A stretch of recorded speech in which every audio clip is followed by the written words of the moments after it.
Chapter 1. The Secret Buried Under the Lilac Tree. It began, as many curious cases do, with a garden party. The house was Edevane Hollow, a striking Georgian estate of ivy-covered stone tucked away in the Cotswolds, a mere hour and a half from London by rail, and more than 2 centuries removed in spirit. It was the kind of house with corridors that knew secrets, and a garden that seemed too well groomed to be innocent. The occasion was the 70th birthday of Lady Eugenia Willoughby, a celebrated hostess of the old school, and one of the last remaining threads of the fading tapestry of the English aristocracy.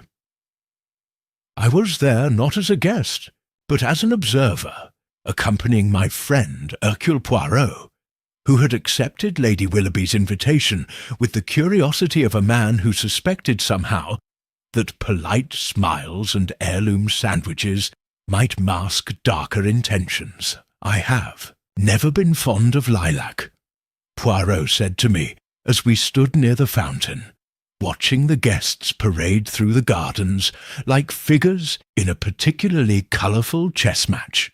"It is a flower that hides too much behind its scent." I chuckled.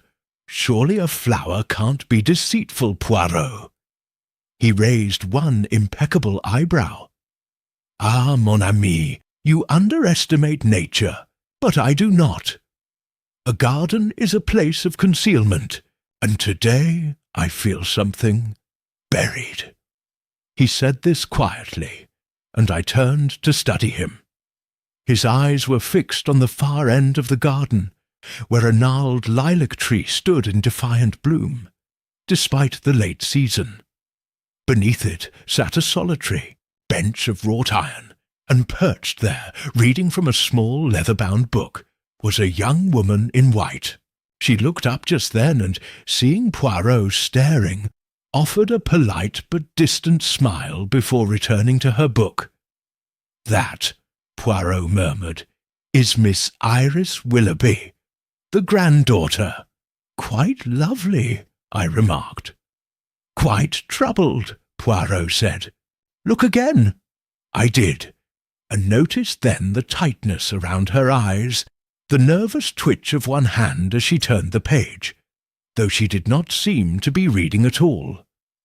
Before I could reply, we were joined by our hostess, Lady Eugenia Willoughby, swept toward us in a gown of lavender silk, her silver hair tucked beneath a feathered hat, her face a perfect mask of English civility. She greeted Poirot with exaggerated delight, kissing both his cheeks as though he were an ambassador and not a detective. "My dear Monsieur Poirot," she said, "you have no idea how honoured we are that you accepted. I told them, you know, that your presence would elevate the tone." Poirot bowed gallantly. "The honour is mine, madam. I have heard much of Edevane Hollow. It is a house with history, no?" Lady Eugenia's smile did not falter. "More than you know," but her eyes flicked briefly toward the lilac tree, and her hand, resting on Poirot's arm, tightened ever so slightly. Lunch was served in the orangerie, and the guests, some 30 in number, took their seats among fine bone china and chilled cucumber soup. The conversation was of the usual sort: society, inheritance, and the inevitable extinction of the English upper class. But beneath it all ran a low hum of tension, like a tea-tray balanced too close to the edge of a table.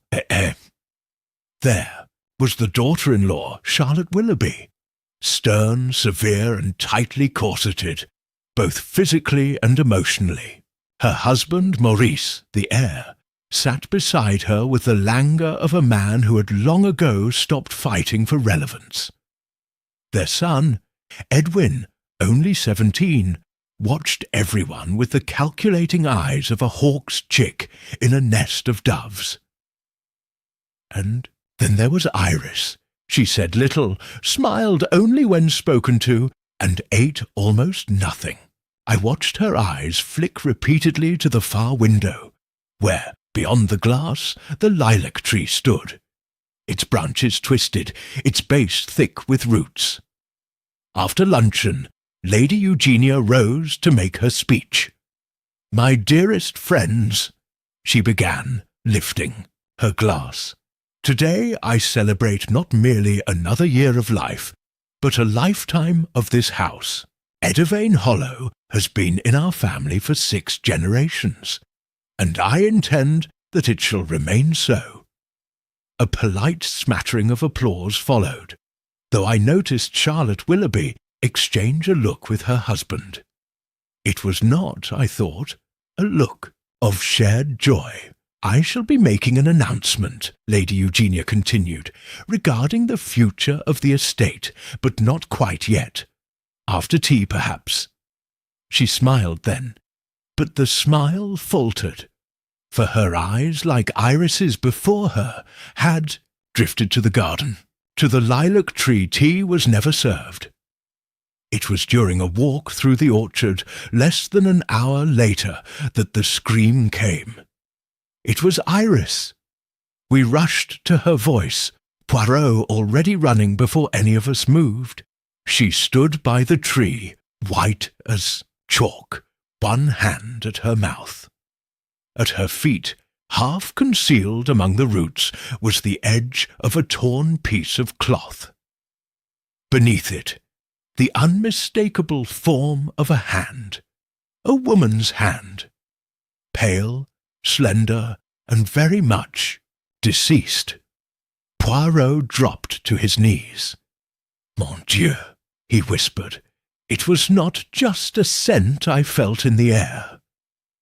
The guests assembled in frightened silence. Lady Eugenia arrived, saw the hand, and fell back into Maurice's arms with a strangled cry. "It's her," she whispered. "It's Agatha." "Who?" I asked. Lady Eugenia turned to me with eyes that were suddenly far older than her years. "My daughter. She vanished 14 years ago." Poirot rose slowly, his expression unreadable. "Vanished, madame, or was she buried?" And with that, the garden party became something else entirely. The lilac tree stood still, its petals fluttering gently in the breeze, like falling confetti at a funeral.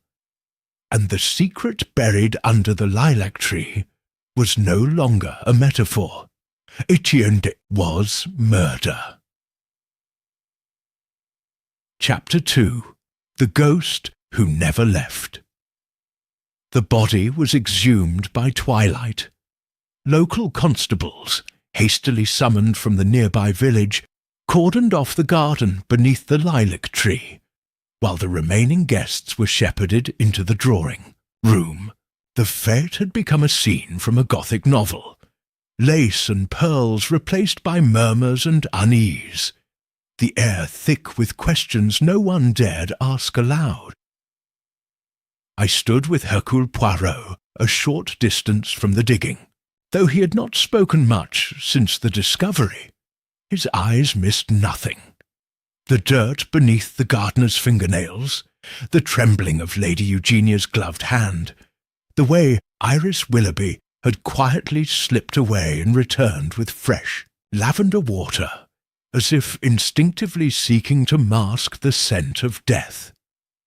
The body, once fully uncovered, revealed what remained of a woman, skeletal, partially preserved by the roots that had grown around her. Her dress was faded but identifiable.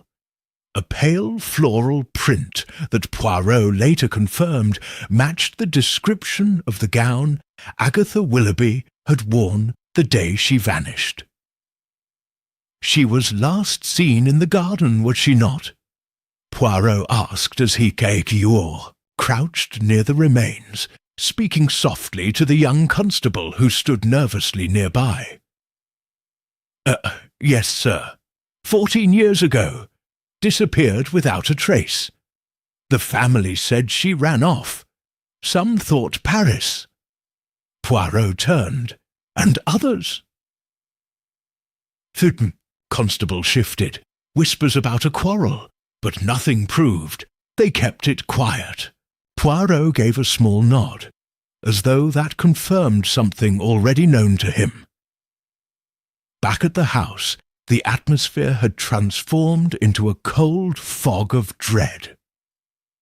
Lady Eugenia sat in the high-backed chair by the fireplace, a shawl draped over her like a veil of armour.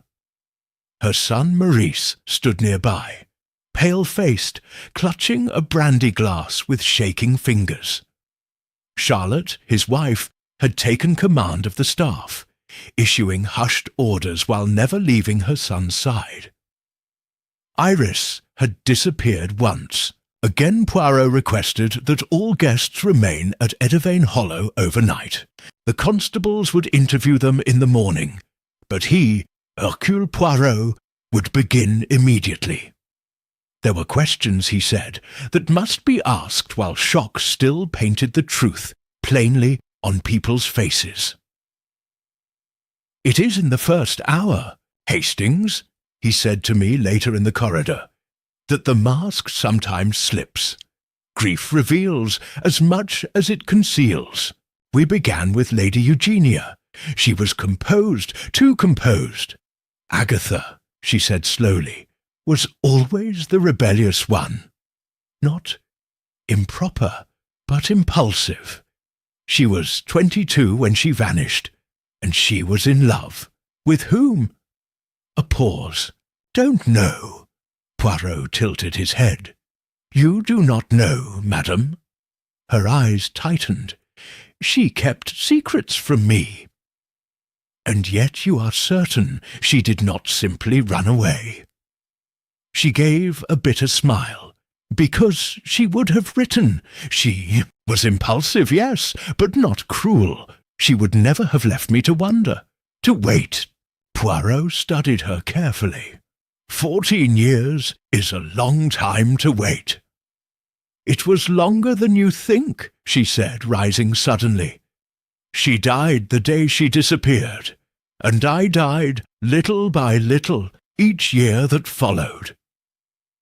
"Next, Poirot," requested Maurice. He entered like a man descending into court. "You must understand," Maurice said at once, "my sister and I were never close. Not really. She was father's favourite. I was the heir, the responsibility. She got the affection." Poirot made a note. "Did you quarrel, monsieur?" Maurice swallowed. "Once, perhaps twice. We argued the day she vanished. She accused me of being, what was her word, calculating." "Were you?" He looked up sharply. "It was the day after father died. I had just taken over the estate. There were decisions to be made, practical matters. She wanted sentiment. I told her we didn't have the luxury." "And after she disappeared?" "I searched. I reported it, but no, I didn't weep.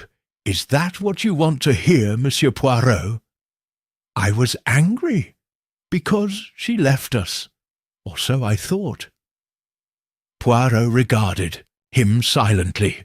"She did not leave, monsieur. She was left behind." Maurice turned pale.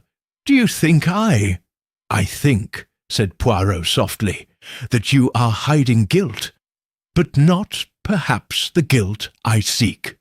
Charlotte Willoughby, when called, was clipped and clinical. She was a dreamer, she said of Agatha, the type who romanticizes flowers and elopements. She wrote poetry, if you can imagine, about the stars." "Did you like her?" Poirot asked. Charlotte gave a cool smile. "No." Poirot did not smile back. "Did you benefit from her absence? I inherited nothing, if that is what you're implying." Poirot raised an eyebrow. "And what of your son?" Her silence lasted a fraction too long. "We've all lost something." she said finally. Iris, most of all? Ah, Iris. She had returned by the time we sought her out, seated once more beneath the lilac tree, the pages of her book fluttering in the evening breeze. She looked up as we approached, her eyes dry but haunted. I knew, she said before we even asked. Knew what? Poirot asked gently. That she was there, under the tree.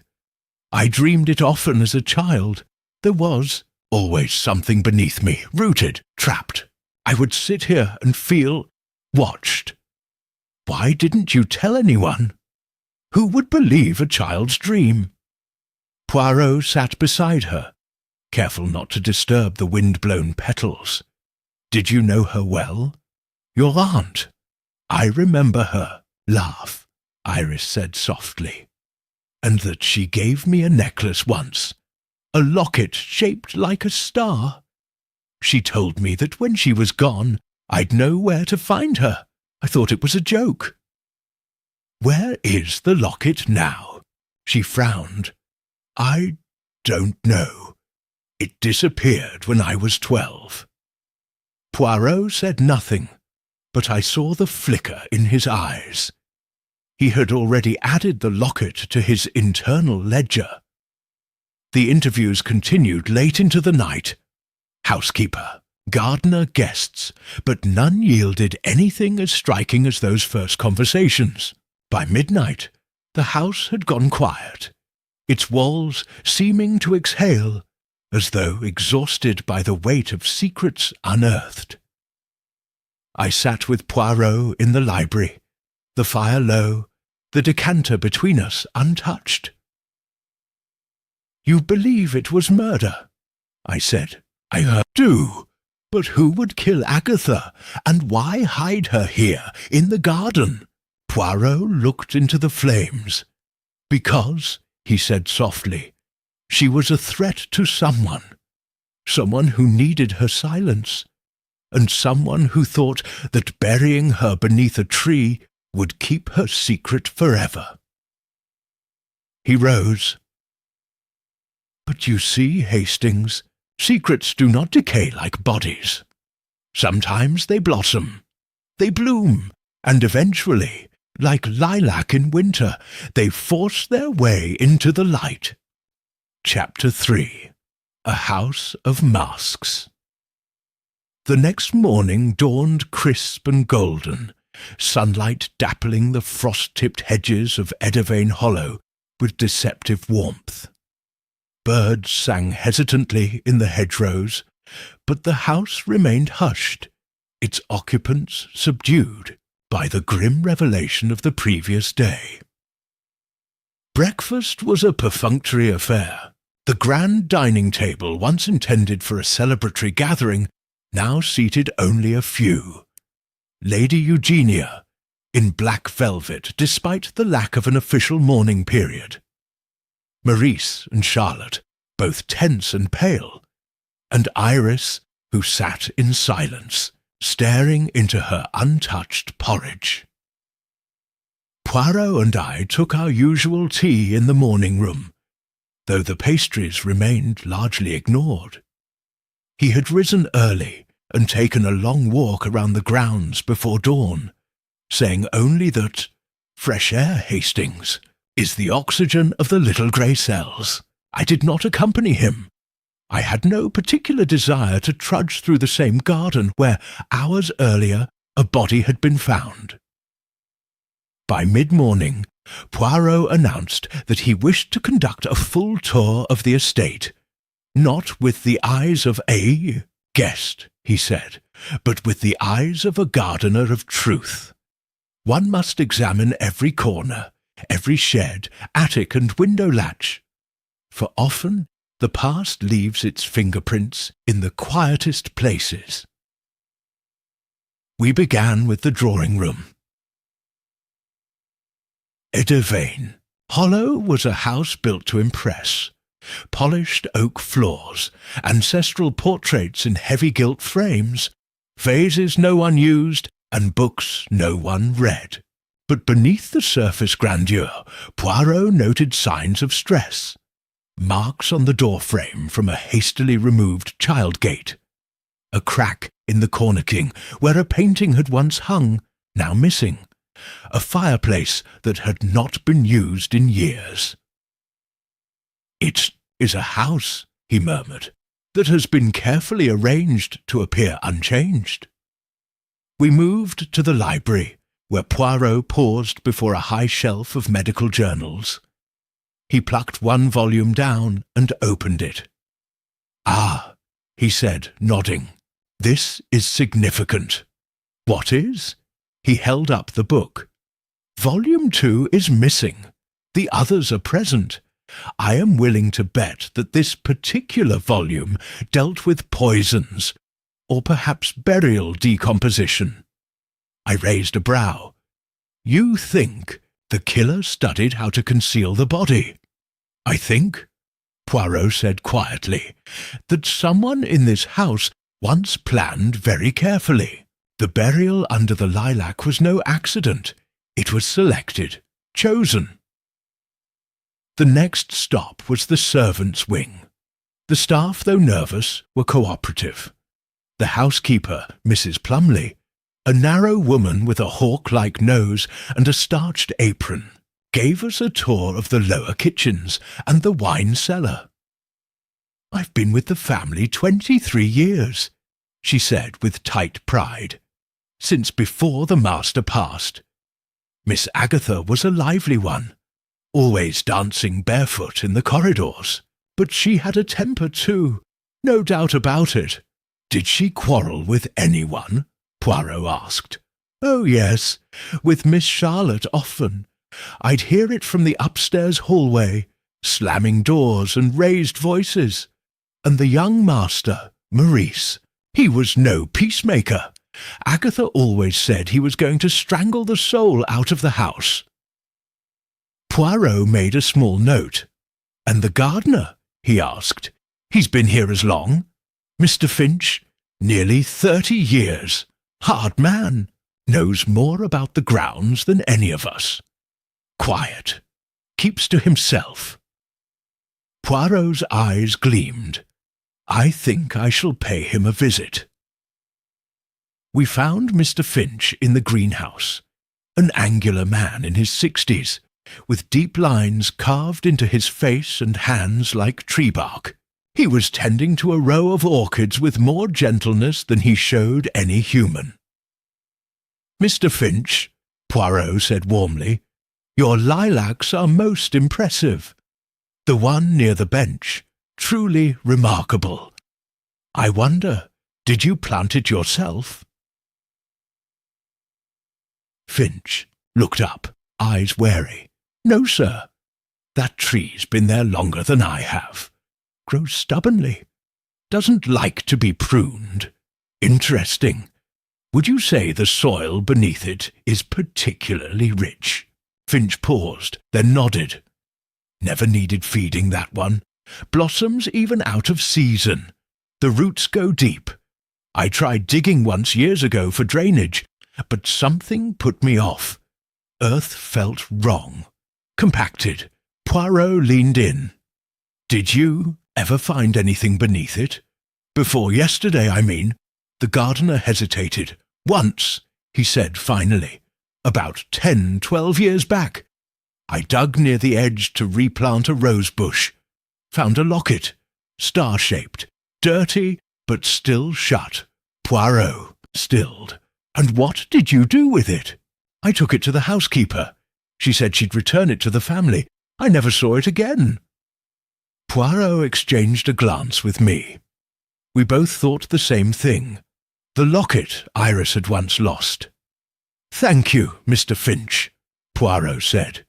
"You have helped more than you know." Returning to the house, Poirot asked to examine the family records. Lady Eugenia reluctantly gave him access to the estate study.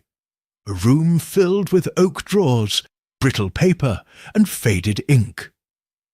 We spent the better part of an hour sifting through ledgers, letters, and appointment books. Poirot found what he was looking for. Here, he said, pointing to a single line in the estate's financial journal dated 14 years ago. 125. Disbursed to Dr. Lionel Greaves. Consultation fee. "Who is he?" I asked. Poirot's voice was low. "A physician, but not one of the usual sort. He was struck from the rolls for malpractice in 1922, moved into consultations of a discreet nature. Lady Eugenia had no known illnesses at the time, nor did anyone else. So why pay such a man? An abortion, I guessed." Poirot shook his head. "Too late. Agatha was 22. No, Hastings, this is something else. And I believe the answer lies not in who was ill, but in who was pregnant." I blinked. "You think Agatha?" Poirot tapped his finger against the ledger. "The motive, Hastings, is nearly always the same. Love or shame." As the sun dipped, low again behind the tangled trees, Poirot stood beneath the lilac tree once more, arms folded, eyes narrowed. "This was no impulse," he said softly. "This was a decision, chosen, weighed, buried not just in earth, but in silence." I turned toward the house, where its inhabitants watched us from behind curtain lace and cracked windows. "All of them with motives," I murmured. "All of them with secrets." Poirot nodded. "Yes, mon ami, but only one of them with the will to kill, and the knowledge of how to bury a body beneath the lilac tree, where no one would ever think to look." He paused. "Until now." Chapter Shame 4. The arrival of Hercule Poirot. It was not often that Hercule Poirot announced himself twice. Yet that evening, following a second brief disappearance into the village telegraph office, he returned to Edevan Hollow with a quiet gravity that seemed, in hindsight, to shift the very atmosphere of the house. Until then, he had been treated as something of a curiosity, an exotic guest from London with waxed moustaches and a funny accent. But now the air around him felt different, purposeful, imminent. He dined only lightly and in silence. Lady Eugenia, still seated at the head of the long table in a black lace shawl, made a valiant attempt to direct the conversation toward safer topics. The weather, the garden, even an anecdote involving Queen Mary's milliner. But the rest of the table seemed frozen in tension. Charlotte Willoughby's hands remained folded so tightly in her lap that the knuckles turned white. Maurice drank more than usual and did not meet anyone's gaze. Iris sat like a statue.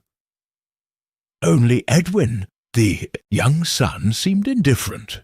He picked at his food with the vague disinterest of someone trapped among adults, his attention flicking between the ticking clock and his soup spoon, as though they might yield some form of entertainment. When dinner ended and the footman cleared the plates, Poirot rose to his feet and addressed the room with the quiet authority of a magistrate. "Mesdames et messieurs," he said, "if you would permit me a moment, I should like to speak with you all in the morning room, together." Lady Eugenia looked surprised. "At this hour? I believe the hour is precisely correct," he said gently. "Time, madame, is a luxury we may not possess in abundance." She narrowed her eyes at him for a moment, but said nothing. The morning room, which had once housed peacocks on the wallpaper and now hosted only silence, became the stage upon which Poirot assembled his players. The family entered one by one, the tension between them as visible as the steam rising from the untouched tea-tray. Maurice stood by the fireplace, trying to look casual. Charlotte sat upright and slightly apart from the others, her back rigid. Iris hovered near the window. Lady Eugenia lowered herself into the armchair with slow, deliberate dignity. Edwin, who had been reluctantly summoned by Charlotte, stood awkwardly behind her, arms crossed, a sullen expression on his face. Poirot, in the centre of the room, clasped his hands behind his back and began. "You must forgive me," he said, softly, "if I speak plainly. The time for delicacy has passed." No one responded. Yesterday, the body of Miss Agatha Willoughby was discovered. It was not accident, nor madness, nor disappearance. It was murder. A visible ripple moved through the room. Lady Eugenia spoke first. "But how can you know that? She might have fallen." "She was buried, madam," Poirot interrupted, deliberately, with the care of one who feared she might be discovered. Maurice stepped forward. "We've already given the constables our statements. There's no evidence to say it wasn't some stranger, someone passing through." Poirot raised a finger. "Non, monsieur. No one outside this house knew Agatha had stayed behind that evening. No one outside this family would have known that the lilac tree had deep enough roots to conceal a body without suspicion. This was not the act of a stranger." He turned toward Iris. "You said, mademoiselle, that your aunt once gave you a star-shaped locket." Iris nodded, startled. "Yes, she told me it would lead me to her." Poirot glanced at Charlotte. "Enough. When it was found in the garden years later, it was given to Mrs. Plumley, the housekeeper." "But you, madam," he said sharply to Charlotte, "ensured it never reached Lady Eugenia or the girl." Charlotte's mouth parted. I didn't think it was relevant." "No," Poirot said smoothly. "You thought it would cause questions, which it did." Lady Eugenia looked between them, confused. "The locket! What does that have to do with anything?" Poirot stepped forward, his voice suddenly quiet. 14 years ago, Agatha Willoughby was pregnant. Silence. Iris gasped softly. Maurice's drink slipped slightly in his hand. Charlotte's knuckles gripped the armrest like claws. She had seen a discreet doctor, Dr. Lionel Greaves, whose consultation fee appears in your estate records, madame.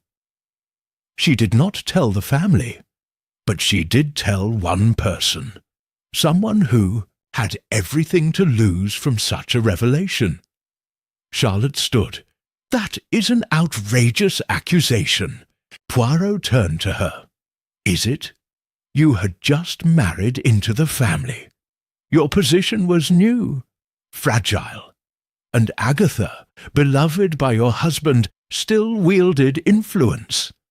Her child, an illegitimate heir, could have thrown the entire succession into question."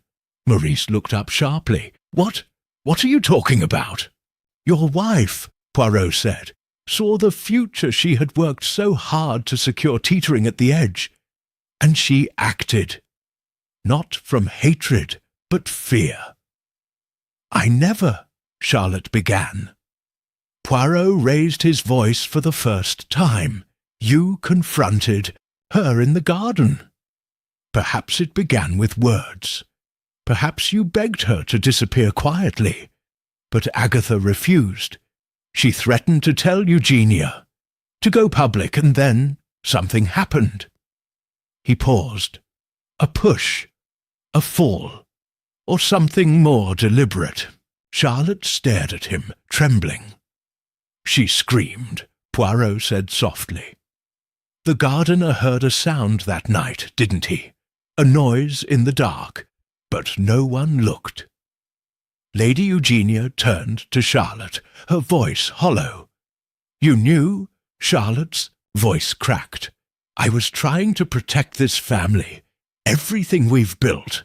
I didn't mean to." She hit her head. "There was blood, and I panicked. She was going to destroy everything." Maurice sat heavily, stunned. "You never told me." Charlotte looked at him with cold eyes. "You would have buried it too. For your own sake." Poirot let the silence fall, heavy and solemn. Then he walked to Iris and placed a hand gently on her shoulder. "Mademoiselle," he said quietly, "you told me you dreamed of her beneath the tree. Dreams, you see, often carry truths we have not yet named." Iris closed her eyes. Later, as the constables escorted Charlotte Willoughby away, Poirot stood beneath the lilac tree once more. "It is a strange thing, Hastings," he said as I joined him, "to solve a murder not by discovering something new, but by uncovering what everyone else has spent years trying to forget." I nodded. "You knew before she confessed, didn't you?"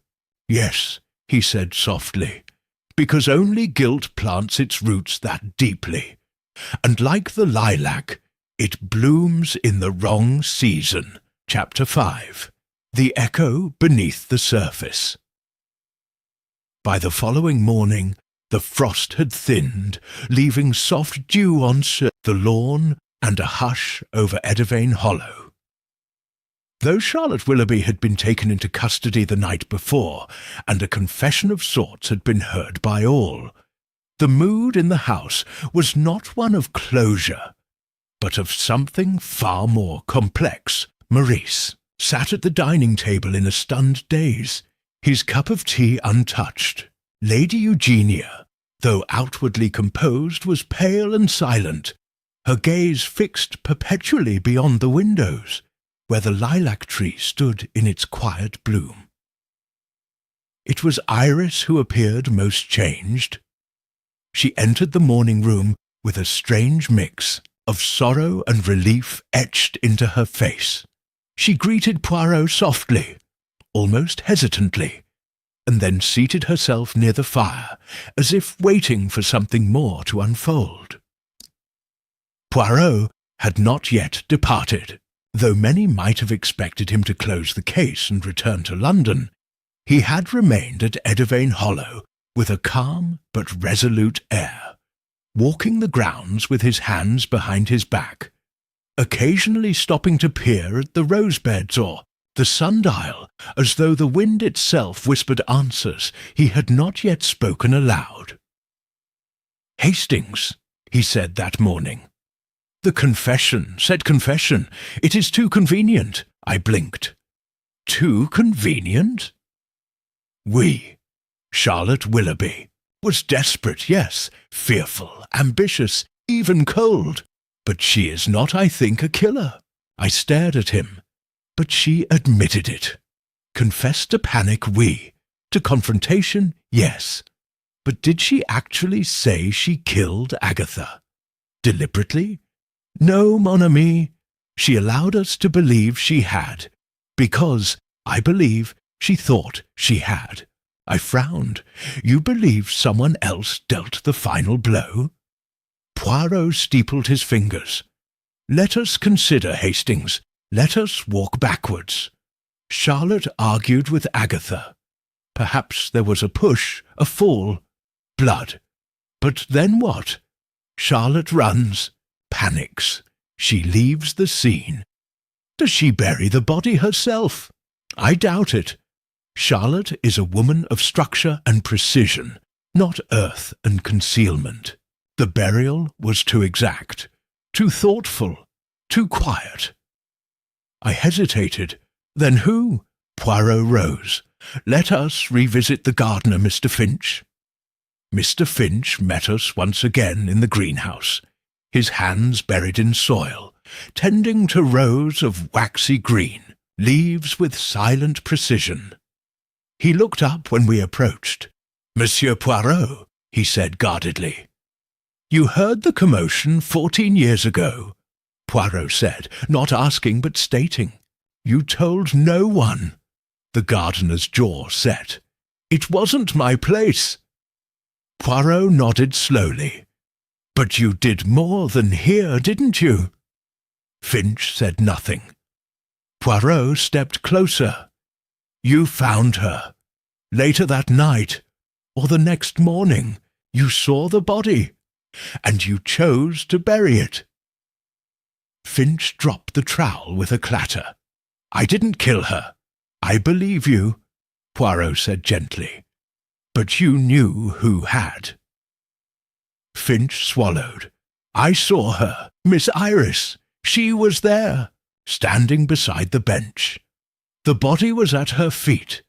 She was crying, whispering to it, holding her hand out like she wanted to undo it. A chill swept through me. 'But Iris was only a child,' I said." Finch looked up sharply. "She was 9, old enough to understand, and smart as anything." Poirot's voice was calm. "And you chose to protect her." Finch nodded.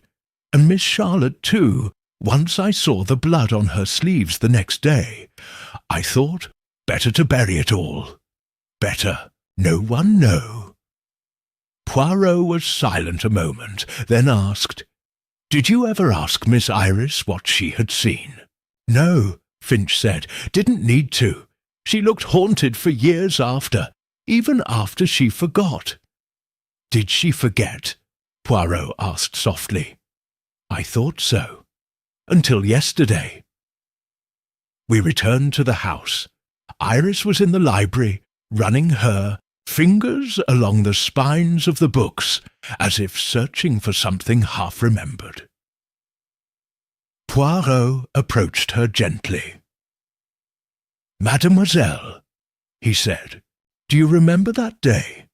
She turned to him slowly. Her voice was quiet. "I remember. My aunt was sad. I found her under the tree, sitting on the bench. She told me a secret." "What secret?" "She said she was going to leave. That she couldn't stay in the house. That she had told someone, something important, and they were furious. And then I ran inside. I don't remember much after that, except the next morning. The garden was different, quieter. I sat on the bench and waited. You were 9, Poirot said gently. But something happened that day. Something you've buried so deeply. Even your dreams have only glimpsed it." She looked up sharply, eyes wide. "I didn't kill her." "I know," Poirot said. "But someone saw you there. Someone who decided to hide the truth." She sank into a chair. "Who? Who would do that?" Poirot looked at her for a long moment. Then he said, "You said Agatha told someone. Her secret. That she was going to leave. I believe that someone was your grandfather, Lord Henry Willoughby." I blinked. "But he died that same year." Poirot turned to me. "Yes, but not before ensuring that Agatha's shame did not taint the family." Lady Eugenia entered then, slowly, leaning on her cane. "What are you saying, Monsieur Poirot?" He bowed slightly. "That your late husband was the one who silenced Agatha. Charlotte may have argued with her. Iris may have witnessed the aftermath. But the deliberate act of burial, the cold logic, it was his." Lady Eugenia's face went pale. "He told me she'd gone to Paris," she whispered, "that she was, ashamed and fled." Poirot's voice was gentle. "He lied, madam, to protect what he thought was legacy, but he did not bury the past. He only planted it that night. Poirot and I sat once more beneath the lilac tree, now surrounded by yellowing grass and quiet truth. "I was wrong, Hastings," Poirot said. "This was not a murder of malice. It was a murder of shame, the tragedy of those who cannot accept imperfection."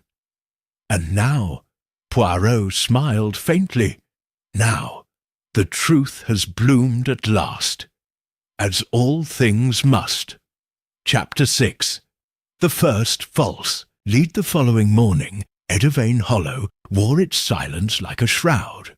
The lilac tree, now stripped of any poetic mystery, stood not as a symbol of grief, but of judgment, its roots tangled around a truth that had long been kept from sunlight.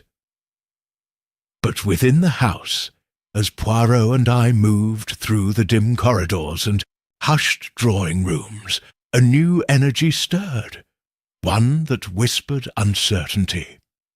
A murder attributed to the dead, a buried truth pointing fingers at a man no longer here to answer them. There was something unsatisfactory in the resolution, as if a curtain had been drawn over the stage too soon. Lady Eugenia sat in the breakfast-room, dressed immaculately as ever, but paler now, less queen, more ghost. "I've been thinking," she said quietly as we entered, "about what you said, that my husband could have done such a thing." "You doubt it?" Poirot asked, pouring himself a small cup of coffee. She did not answer at once.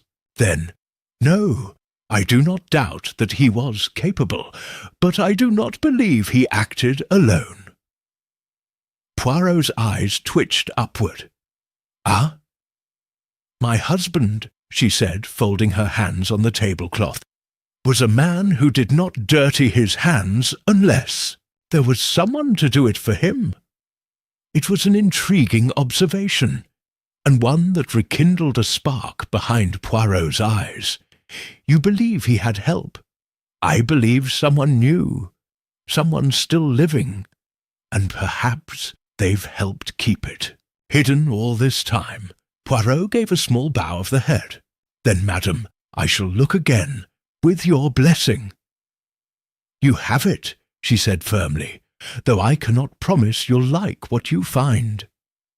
Our next conversation was with Edwin Willoughby, the 17-year-old grandson, whose presence had thus far gone largely unexamined, Charlotte's son, Iris's cousin, and the only remaining male heir. He was found in the stables, brushing down one of the ponies with adolescent intensity. His sleeves were rolled up, his shirt collar undone. He looked up as we approached, eyes wary but curious.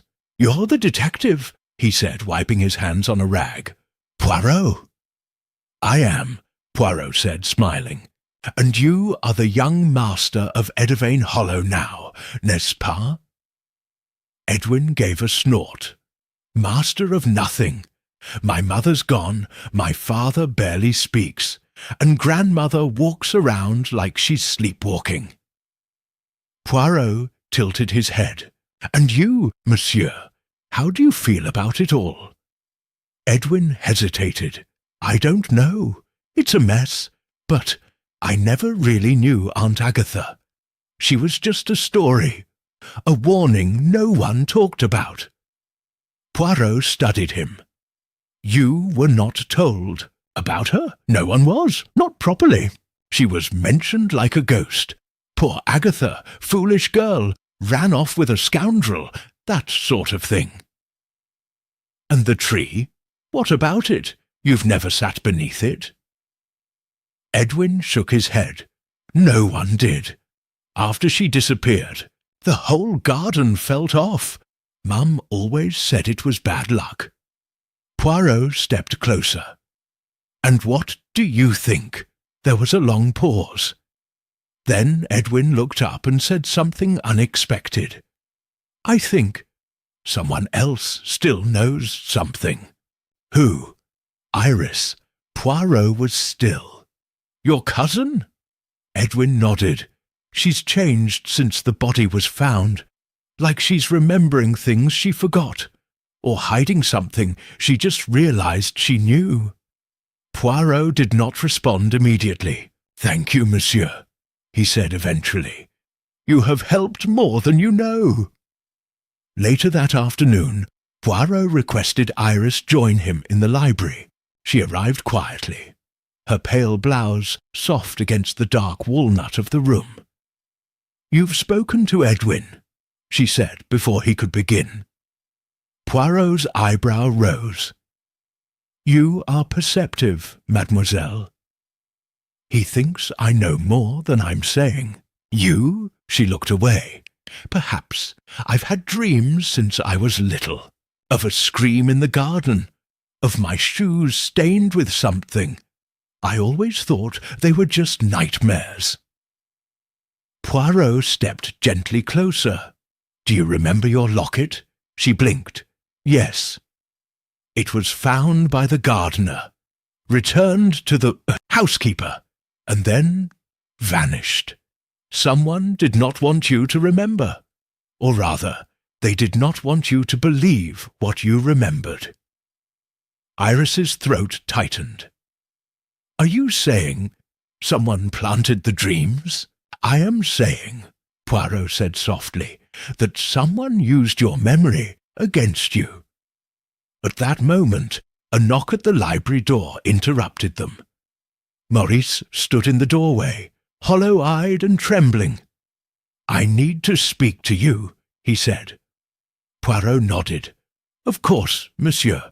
In the privacy of the study, Maurice Willoughby confessed something unexpected.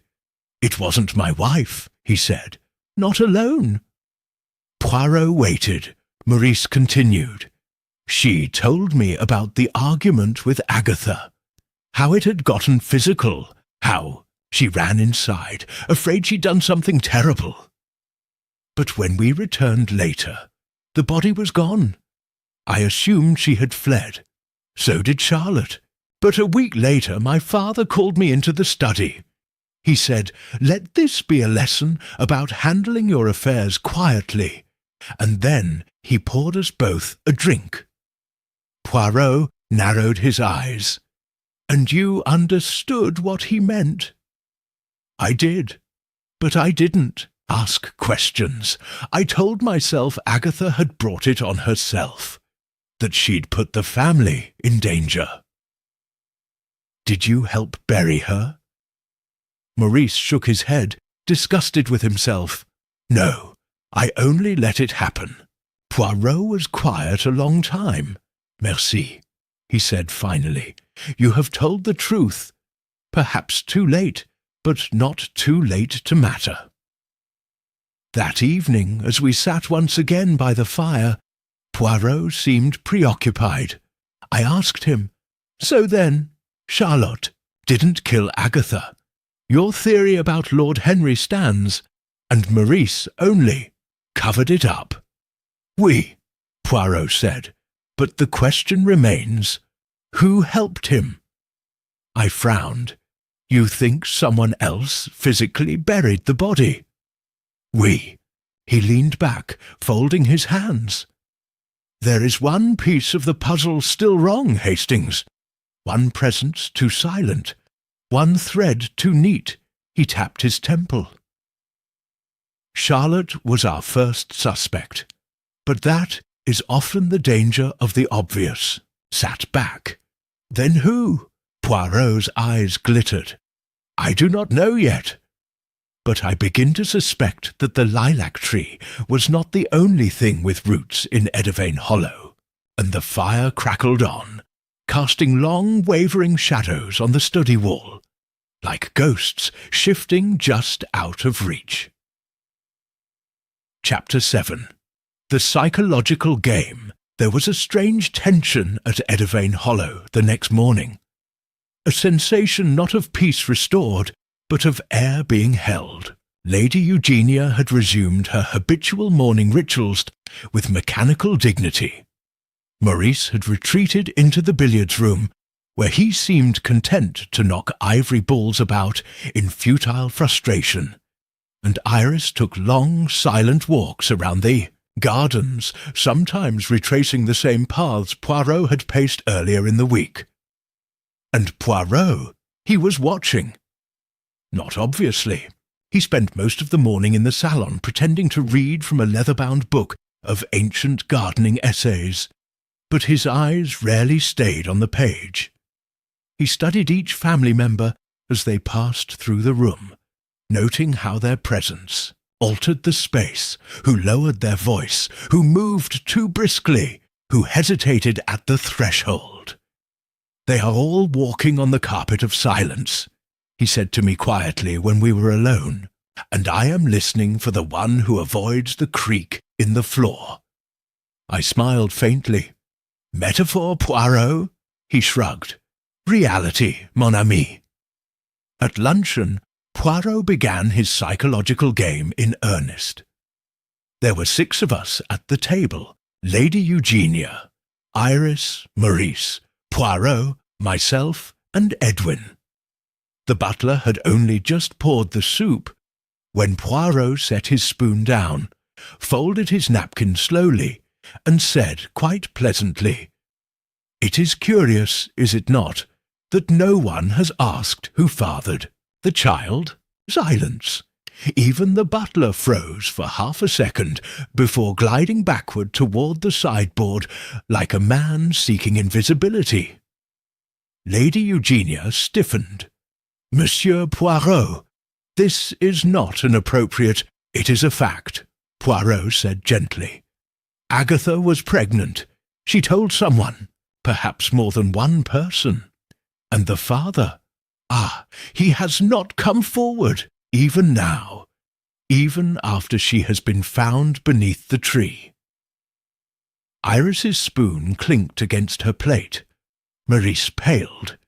Edwin, who had been cutting a piece of bread with aggressive indifference, suddenly slowed. Poirot watched them all. Then he turned his gaze on Maurice. "You were close to your sister once." "No," Maurice swallowed. "Not especially.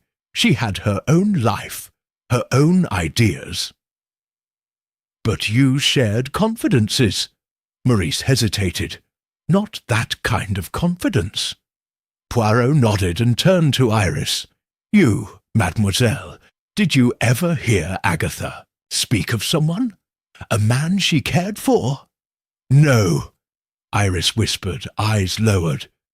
"Only that she used to write letters. I found them once. They were never posted." "Letters?" Poirot sat straighter. "Where?" "In her writing desk. It's still in the music room, I think." Poirot stood at once. "Then let us go." The writing desk in question was a modest piece of rosewood, tucked beside the tall windows of the music room that looked out over the east lawn. Poirot approached it reverently, his fingertips brushing the surface as if reading Braille. With Iris's permission, he opened the main drawer. Inside, faded sheet music, dried violets, a packet of old theatre programmes, and beneath those, an envelope bundle tied with blue ribbon. Poirot untied it slowly. The top letter was dated 1917. "My dearest A, I cannot bear the way your family looks at me, as if I have no name of my own. I love you, but you must understand. I cannot survive in a house where I must always be kept in shadow. We are not equals, and they will not allow us to pretend otherwise. I want to run away with you, but only if you choose to leave everything behind. Especially the child. You must decide, my darling. You must choose. There was no signature." Poirot read it 3 times. his eyes narrowing with each pass. "Especially the child," he repeated. "Curious phrasing, is it not?" I leaned over. "You think it wasn't just fear? It was resentment." "Exactly, Hastings. Whoever this man was, he loved Agatha, but not enough to shoulder her scandal. He offered her an escape, but at the price of erasure. And she refused? I believe she did. And that refusal was the beginning of her end." Poirot gathered the letters and turned to Iris. "Mademoiselle, do you recognize this handwriting?" She looked and shook her head. "No." "Does Edwin?" Poirot asked softly. She blinked. "Edwin?" Poirot nodded slowly. "This letter, I believe, was written by someone who still lives, and I begin to think it was written by someone we least suspect." That evening, Poirot confronted Edwin in the old smoking room, where the boy was idly flipping through a book on military history, legs slung over the arm of a leather chair. "You admired your aunt, did you not?" Poirot asked without introduction.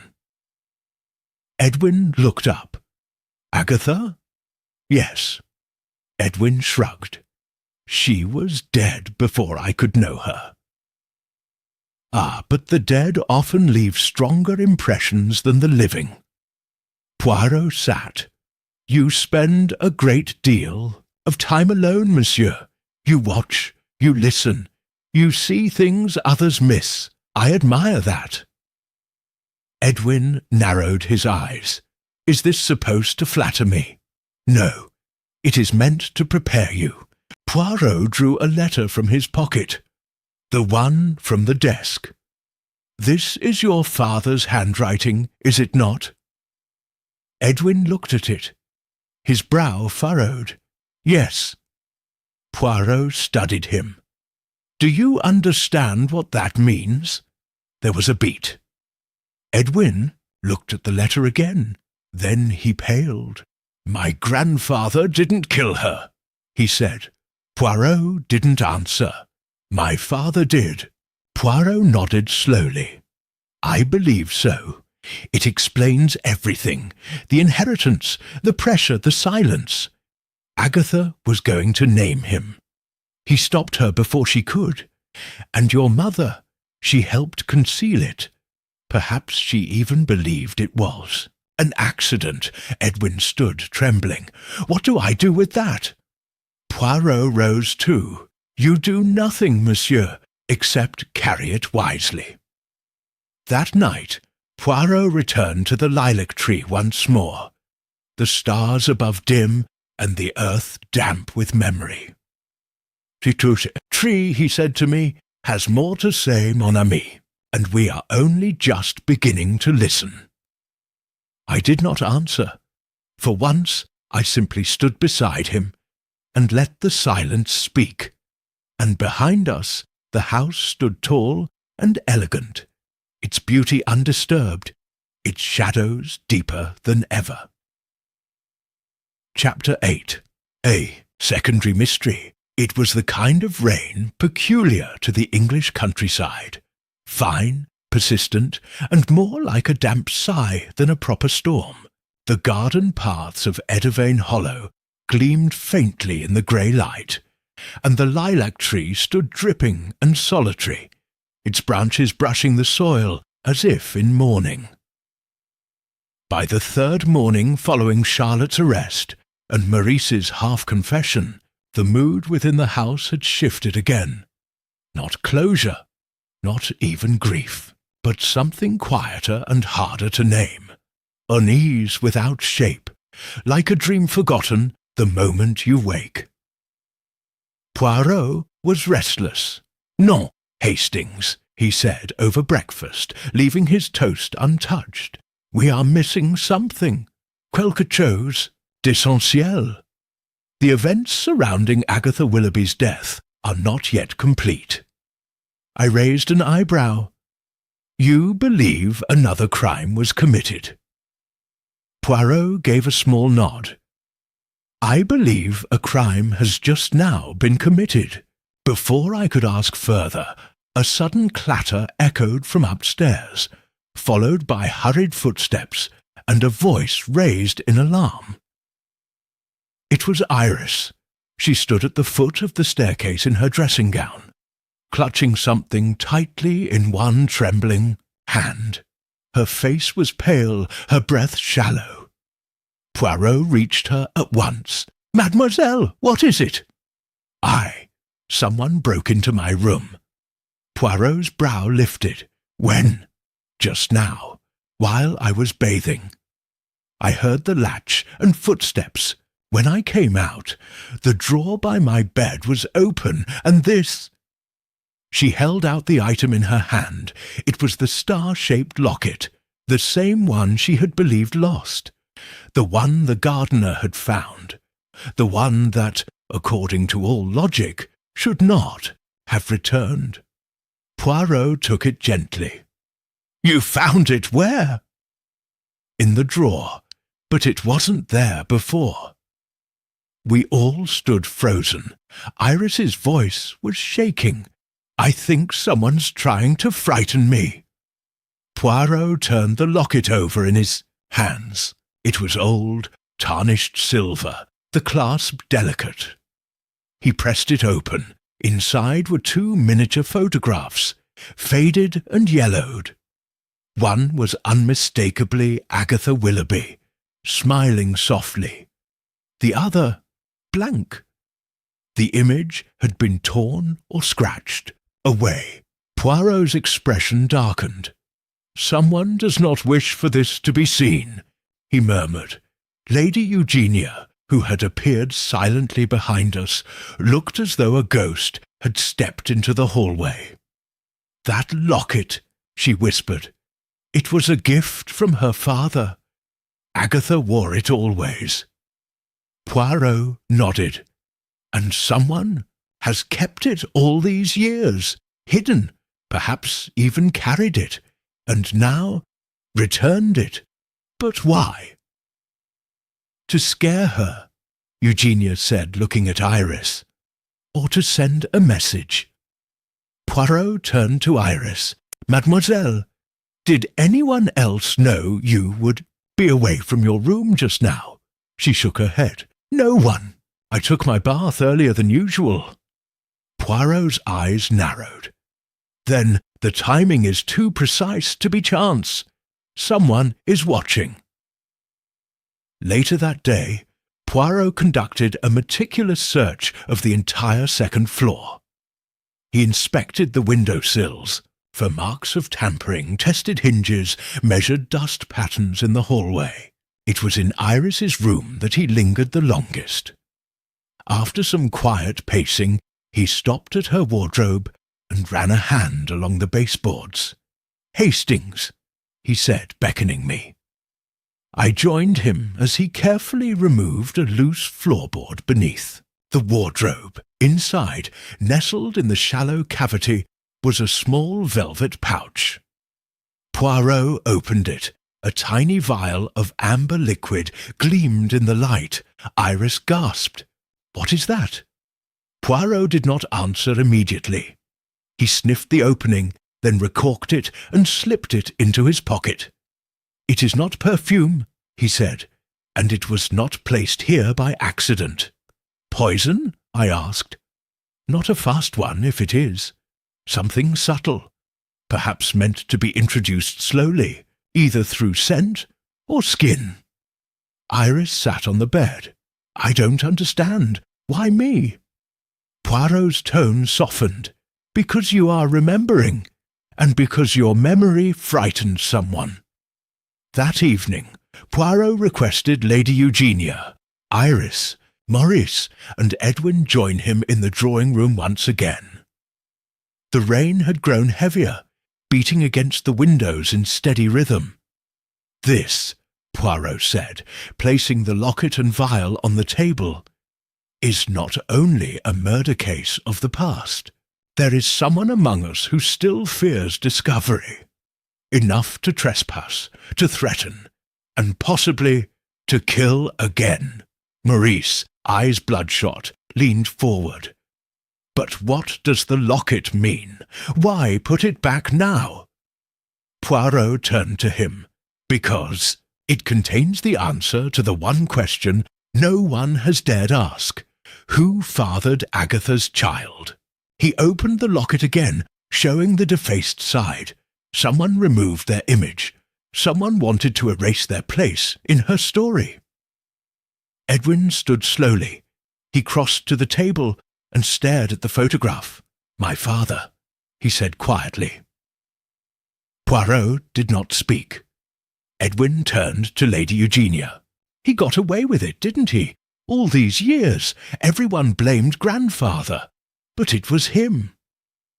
Eugenia closed her eyes. Poirot stepped forward.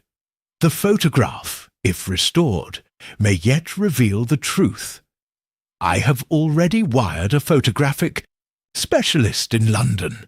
The image is recoverable." He then gestured to the vial, "And this tells me the past is not enough for the killer. They fear the future. They fear what Iris may remember, or what the locket may prove." He turned slowly toward the door. "Someone has returned to the scene, not merely to watch, but to interfere. I intend to find out who before they strike again." When the family dispersed, Poirot and I remained behind. "You believe Iris is in real danger?" I asked. He nodded. "Yes. Someone wanted her silenced, either through fear or through something worse. And the locket is a key," Poirot said. "But it will not unlock the mystery alone. No, this is no longer only about Agatha. This is about what she knew, and whom she trusted."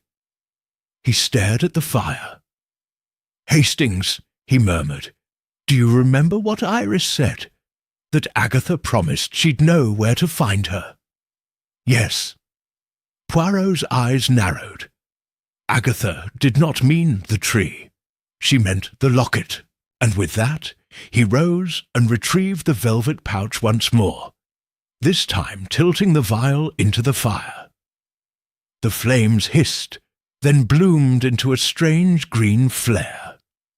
"Ah," Poirot said softly, "just as I thought." I leaned forward. "What is it?" He smiled faintly. "A message, Hastings, hidden in flame, but it speaks loud enough. And somewhere in the walls of Edivane Hollow, a second secret stirred, waiting, trembling, close to the surface." Chapter 9. Hidden Connections Yane drummed on the windows of Edivane Hollow with increasing urgency, as if nature itself had grown impatient with the secrets lingering inside. The house, so long a monument to composure and decorum, now carried the tense hush of a place being watched from within. Poirot, however, remained utterly undisturbed. If anything, the chaos outside only seemed to sharpen his focus. "It is always like this, Hastings," he murmured that morning over a modest breakfast of eggs and toast. "As one secret falls, others begin to surface, like bodies pushed to the river's edge." "What do you mean?" I asked, dabbing butter onto my toast. "Agatha's death was never the end. It was a stone thrown into water. The ripples, they have not yet finished." He was right, because that morning a letter arrived, unstamped, unsigned, and slipped through the front door without notice. It was found by the butler, who handed it to Poirot with a shaking hand and visible relief, as if simply possessing it had disturbed his soul. Poirot opened it carefully. Inside was a single sheet of vellum paper. Written in a flowing, anonymous hand were 6 words. "You are chasing the wrong ghost." Poirot smiled almost appreciatively. Ah, très bien. The hand of the desperate always shakes. We both glanced toward the drawing-room, where Lady Eugenia and Iris were seated together by the fire, reading in a silence too delicate to be natural. Maurice had taken to disappearing for long stretches, his location unknown, but always within reach of a brandy decanter. Edwin was often spotted in the corridors or by the library window, head bent in thought, speaking to no one. Poirot folded the letter. We begin again, he said, but this time we look between the knowns. Then, afternoon, he requested access to the old family records, ledgers, marriage certificates, journals, and personal correspondence. Lady Eugenia reluctantly granted him use of the West Study, a room rarely opened, its books coated with dust, and the windows fogged from disuse. The fire was lit, tea was brought, and for hours Poirot examined documents with the precision of a surgeon. "This family," he muttered, "is like a well-pruned rose bush, beautiful on the surface, but many thorns are hidden beneath the leaves." At one point he beckoned me over to a brittle ledger dated 1915. A list of family visitors, names, dates, notations. "Look here," he said, pointing to a recurring entry, LL. G. Private consultation. Eugenia, Agatha. "Dr. Lionel Greaves," I said, frowning. "But we already knew he visited." "Oui, but look again. He visited both Eugenia and Agatha, on alternating weeks, for months." Poirot tapped the page. "Not one visit, not a single indiscretion, but a pattern. That is what we must study. One that tells me the doctor was more involved than we believed." I stared. "Are you saying he wasn't only treating Agatha?" "Perhaps not at all. Perhaps it was Lady Eugenia who sought his counsel." I was stunned. "But for what?" Poirot's eyes glinted. "We shall ask her, but not directly. We found Lady Eugenia in the Lilac parlour, sorting correspondence into small piles with exacting care." She looked up, mildly displeased as Poirot approached. "More questions, Monsieur Poirot?" "But of course, madame, always." He seated himself and folded his hands. "You were fond of your daughter." A pause. I was. She was difficult. A pause again, this time longer. She was passionate and proud. Poirot nodded. "And in those final weeks, you feared for her." Lady Eugenia's expression hardened. "I feared what she would do to herself, to the family." Poirot was silent a moment. Then he asked softly, "Did you send her to Dr. Greaves?"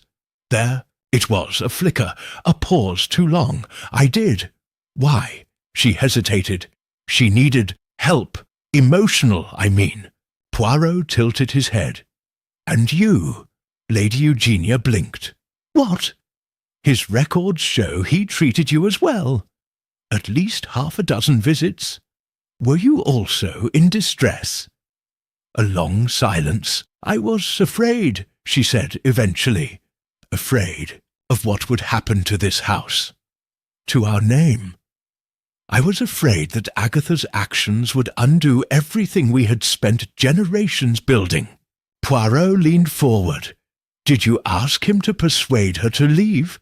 "No," Lady Eugenia said sharply. "Never. But I told him everything, and I asked him if she would listen to reason." "Did he report back to you?" She hesitated. "He said she was too far gone in her convictions, that she would not give up the child." Poirot sat back. "And did he offer you a solution?" Her voice dropped to a whisper. "He offered peace, discretion." After she left the room, Poirot remained by the hearth. "She didn't order a murder, Hastings," he said, "but she created the space in which one could happen. She gave others the permission to do what she would never say aloud. But she's not the one who placed the locket in Iris's drawer," I said, "nor the vial." "No," Poirot said quietly. "That required someone more involved, someone already intimate with the details, someone who had access." His eyes flicked upward, and I believe we've overlooked a very obvious candidate. Sid, evening, Poirot summoned the butler, Mr. Llewellyn. A tall, thin man with greying hair and a face like polished stone, Llewellyn had served the Willoughby family for over 3 decades. He entered the drawing-room with all the composure of an actor stepping onto the stage.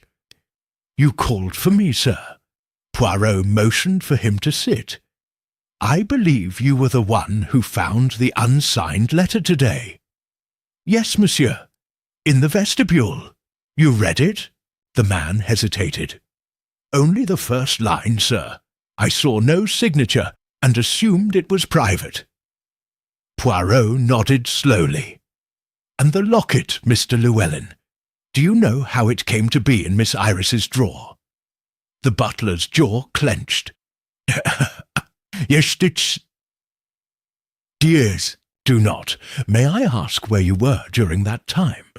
Llewellyn didn't blink. "Polishing the silver in the side pantry. Alone?" "Yes." Poirot gave a faint smile. "It is remarkable, is it not, how often secrets travel alone?"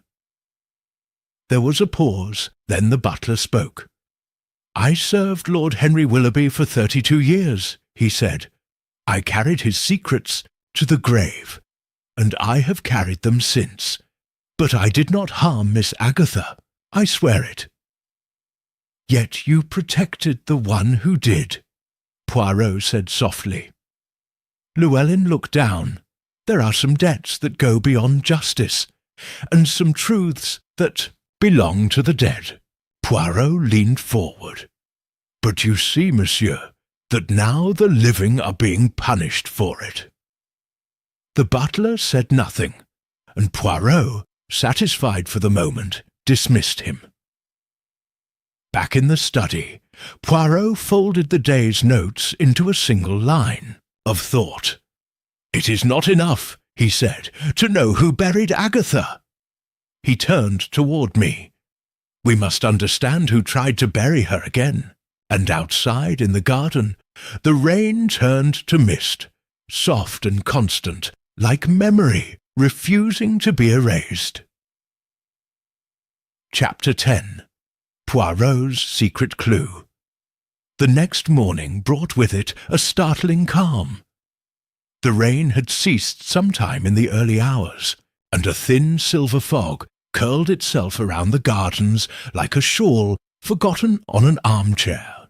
From the window of the breakfast-room, I could just make out the silhouette of the lilac tree, standing sentinel and soaked, its branches hanging as though weighed down by the confessions whispered beneath them.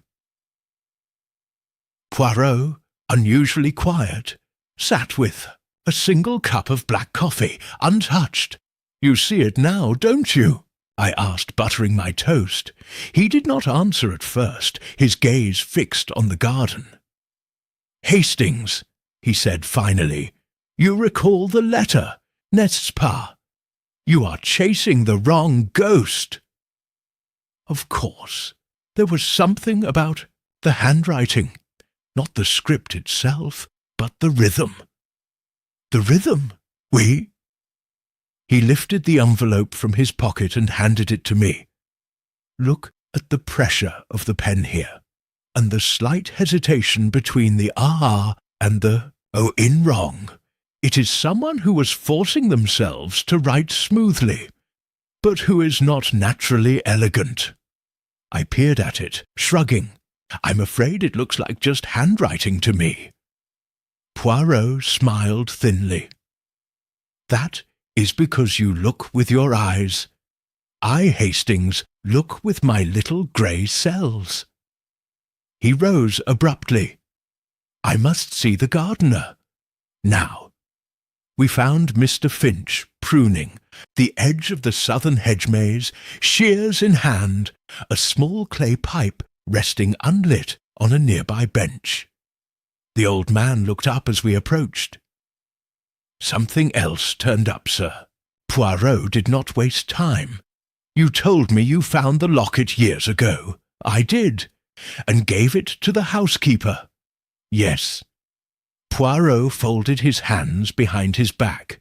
"But that is not the whole truth, is it?" Finch straightened. "I don't understand." Poirot stepped closer. "You knew what it meant. You may have even known whose it was. And more importantly, you knew who wouldn't want it found." Finch's hands tightened on the shears. Poirot's voice softened. "You buried it again, didn't you? Not under the tree, but somewhere else, until recently. And then, just a few days ago, you returned it to Iris." Finch hesitated. It didn't seem right, keeping it any longer. "Why now?" The gardener's eyes, weathered as the bark of the trees he trimmed, narrowed. "Because I heard her crying under the tree," he said simply, "like she used to when she was a child. And something in me said, it's time." Poirot studied him a moment, then nodded. "Merci, monsieur." Finch turned back to his work, but I noticed his hands were trembling slightly. Back in the drawing-room, Poirot locked the door and drew the curtains. From his coat pocket he withdrew a small slip of paper tucked inside the envelope we had received with the anonymous letter. Until that moment, he hadn't shown it to anyone. "This," he said, "is the real message." He placed the scrap on the table. Written on it, in tiny letters, was a single line: "The fire cannot burn what is already ash." I stared. "What on earth does that mean?" Poirot nodded toward the locket. "Someone believed the truth had died with Agatha, that the past was beyond reach, that all memory could be erased." He tapped the words again. "But they are wrong. Ash, Hastings, is evidence. It is what remains." I leaned forward. "So this wasn't a threat. It was a clue." "Exactly. A warning to someone else, perhaps even to the killer." He turned and opened his notebook. "Now listen carefully. There are 5 critical inconsistencies I have noted." He wrote them out in a neat list. Charlotte claimed she left Agatha alive, but no physical marks of a struggle were found on Agatha's remains.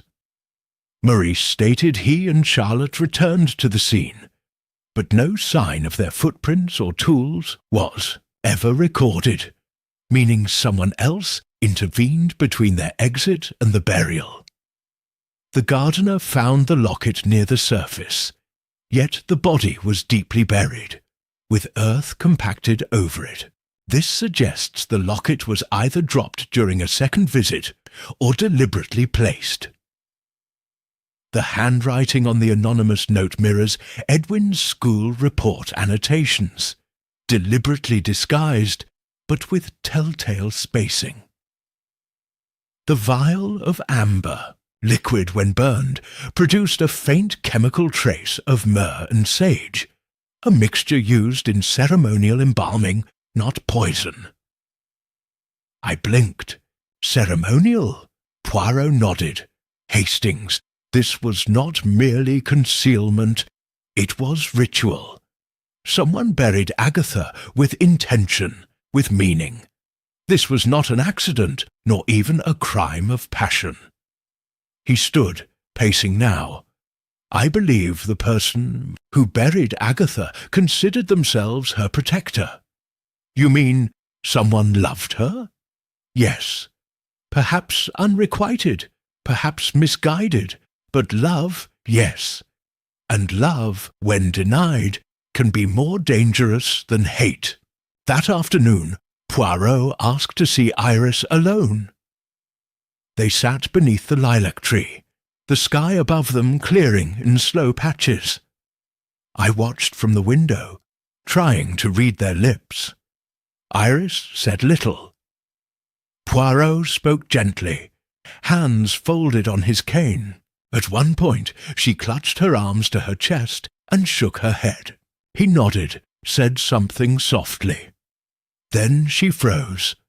Her hand reached into the folds of her dress and pulled out a torn fragment of paper, a page, old, worn. Poirot took it, examined it, and stood. When he returned to the house, he said only, "The key has been found." That evening he said nothing over dinner. Maurice attempted a few polite remarks about horses, but conversation dwindled quickly. Lady Eugenia remained composed but alert, her eyes fixed on Poirot like a chess player watching an opponent make a long-awaited move. Afterward, Poirot asked all members of the family to gather in the study at noon the next day. "Why?" Edwin asked, half smirking. Poirot gave him a slight bow. "Because, monsieur, the time has come to dig not into the earth, but into the soul." Later, in the quiet of his room, I asked him what Iris had given him. Poirot opened the torn paper. It was part of Agatha's diary, a final entry. He says I am foolish to keep the child, that I will ruin him. But I see him now, not as he was, but as he truly is. I thought I loved him. I was wrong, but I will not hide. I will not vanish like a shadow. Poirot folded the page. She was ready, he said softly. Ready to confront him, ready to reveal the truth. And he silenced her. Poirot looked out the window toward the lilac tree. No, Hastings. He tried. Then, more softly. But tomorrow she will speak. Chapter 11. Tensions rise, the atmosphere in Edavene. Hollow on the morning of Poirot's announced gathering was almost funereal. The fog had not lifted, and the house itself seemed to brace inward, as though unwilling to witness the truths about to unfold within its walls. The family moved through breakfast like figures in a dream. Lady Eugenia calm and stately, Maurice distracted and pale, Iris withdrawn but oddly focused, and Edwin watchful. His gaze never lingered on anyone for long, but I noticed how often his eyes darted toward the hallway Poirot had disappeared down. Poirot himself did not appear until 5 minutes before noon. When he entered the drawing-room, where everyone had gathered per his instruction, he did not sit. Instead, he stood beside the fireplace, arms behind his back, eyes bright with purpose. "I thank you all for your patience," he began. "This has not been a simple matter. One crime committed long ago has been covered by many hands. But now, I fear, another crime, one more recent, has nearly occurred." Maurice, sitting in an armchair by the fire, stiffened. "What are you talking about?" "I refer," Poirot said, "to the vial of embalming essence placed in Miss Iris's wardrobe, to the locket mysteriously returned, and to the letter slipped beneath the door, meant to mislead, perhaps to threaten." He paced slowly, methodically. These are not the actions of someone wishing to escape. They are the actions of someone trying to control the narrative. Edwin, who had been leaning against the sideboard, scoffed lightly. "Sounds dramatic." Poirot turned to him. Indeed, but drama often serves a purpose, n'est-ce pas? It diverts attention from quieter, simpler truths. He faced the family. Let me ask you this. Who here benefited from Agatha's disappearance? No one spoke. Poirot nodded. Let us examine this logically. Maurice inherited the estate, but we now know he was not the instigator. Lady Eugenia preserved her reputation, but she did not act directly. Charlotte, we believed perhaps she had done the worst, but I now believe she only believed herself to be guilty, when, in fact, her panic was used by someone else as a cover. He paused, eyes narrowing. Someone who had access to every room. Someone who knew the schedules, the hiding places, the fears. Someone who saw things as a child and grew up thinking they could control them. There was a beat of silence. Poirot turned to Edwin. You returned the locket. Edwin's eyes narrowed. I did not. You did, Poirot said firmly. The handwriting on the note you left. I compared it to the margin notes on your school books, the rhythm of the strokes, the curved tail of the G, the hesitation before a long downstroke. You disguised it, yes, but not well enough. Edwin's voice was cold.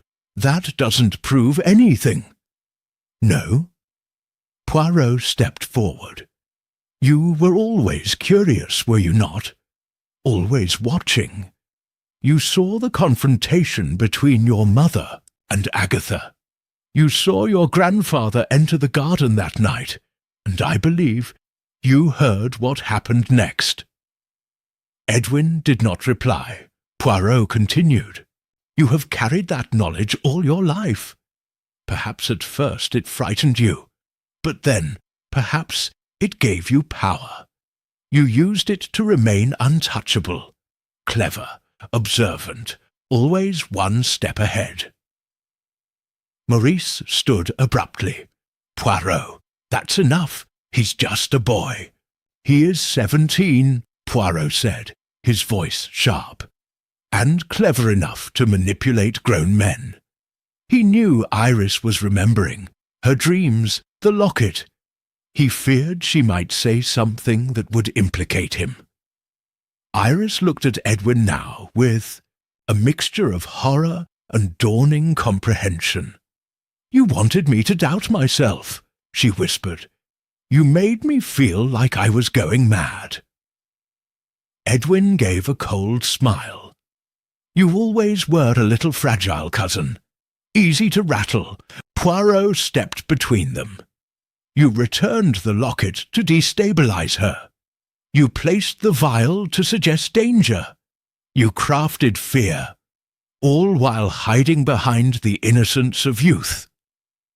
Lady Eugenia rose slowly, her voice trembling. No, no, he's just a child. No, madam, Poirot said gently.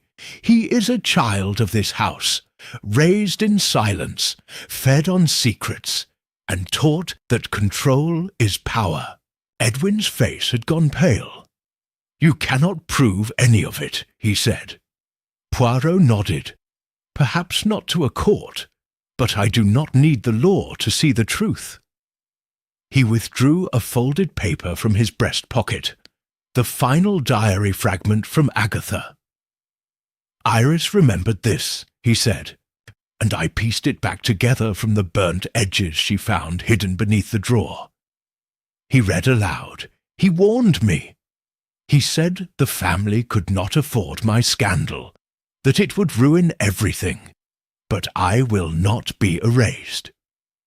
Poirot looked up. Your father told her that. You overheard it. You knew.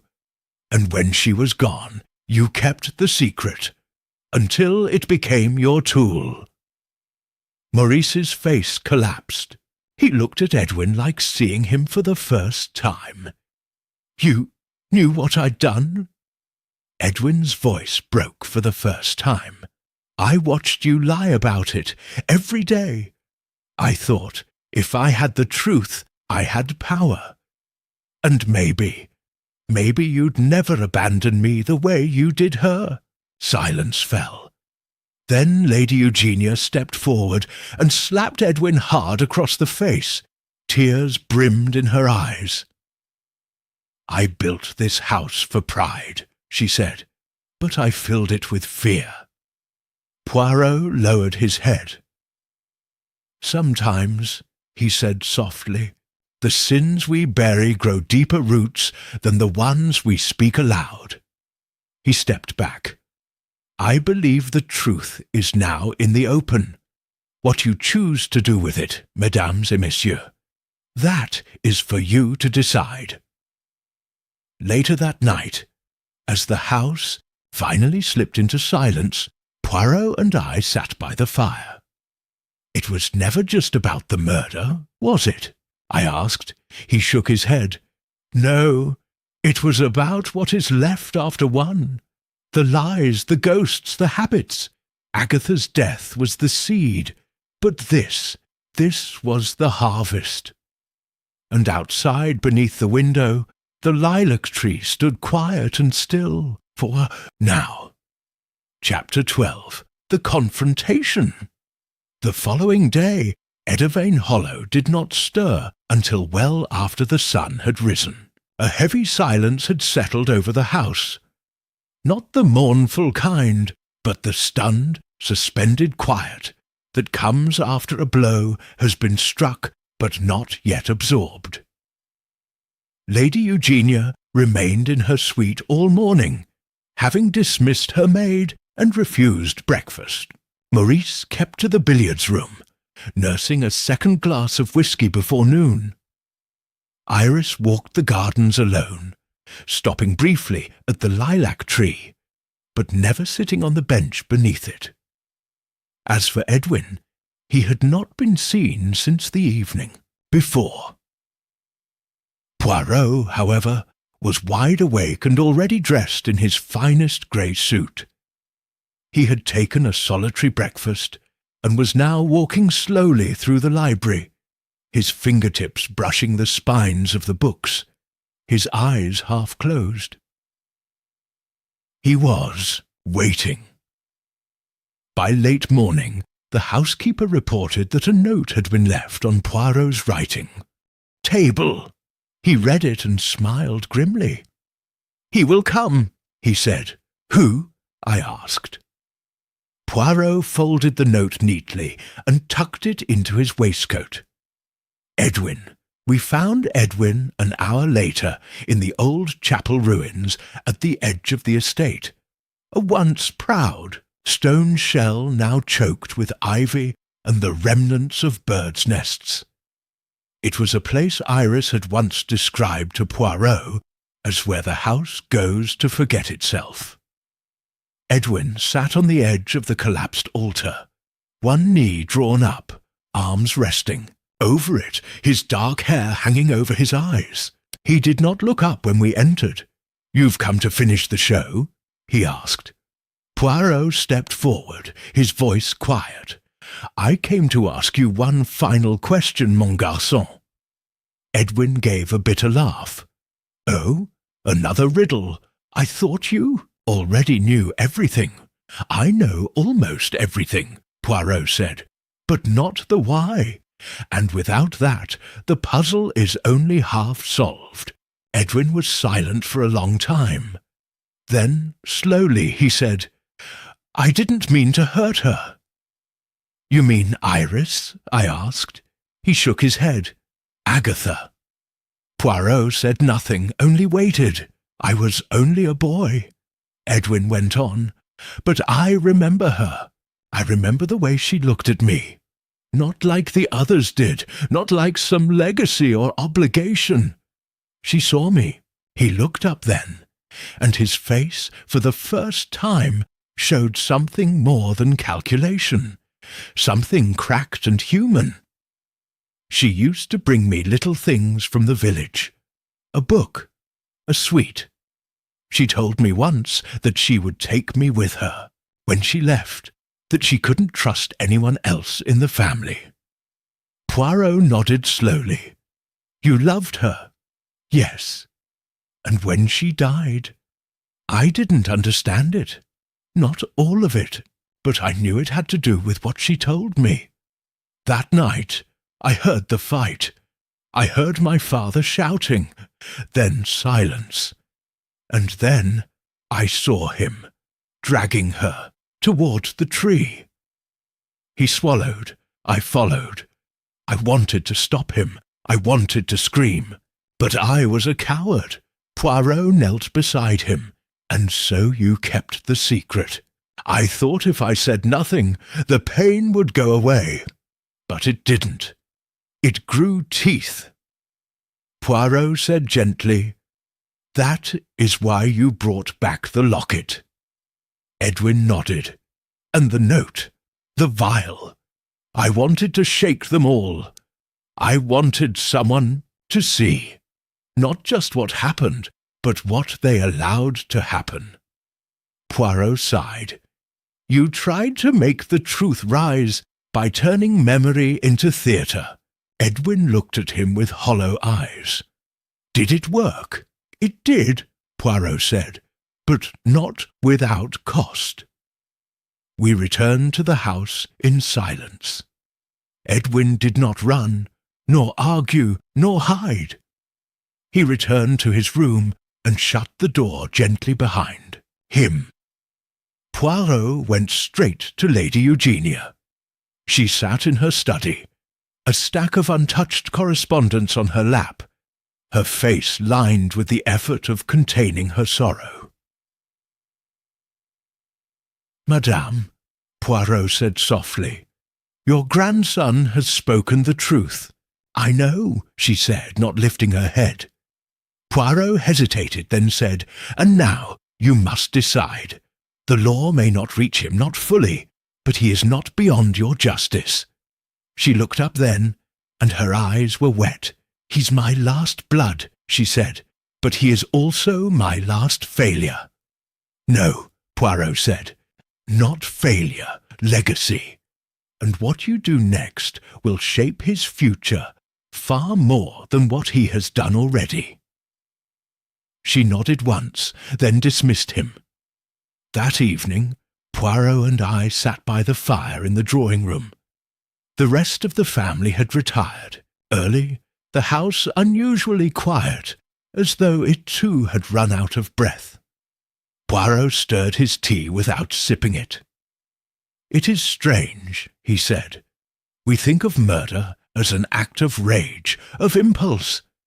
But more often it is the act of the afraid, those who fear exposure, shame, abandonment." I nodded.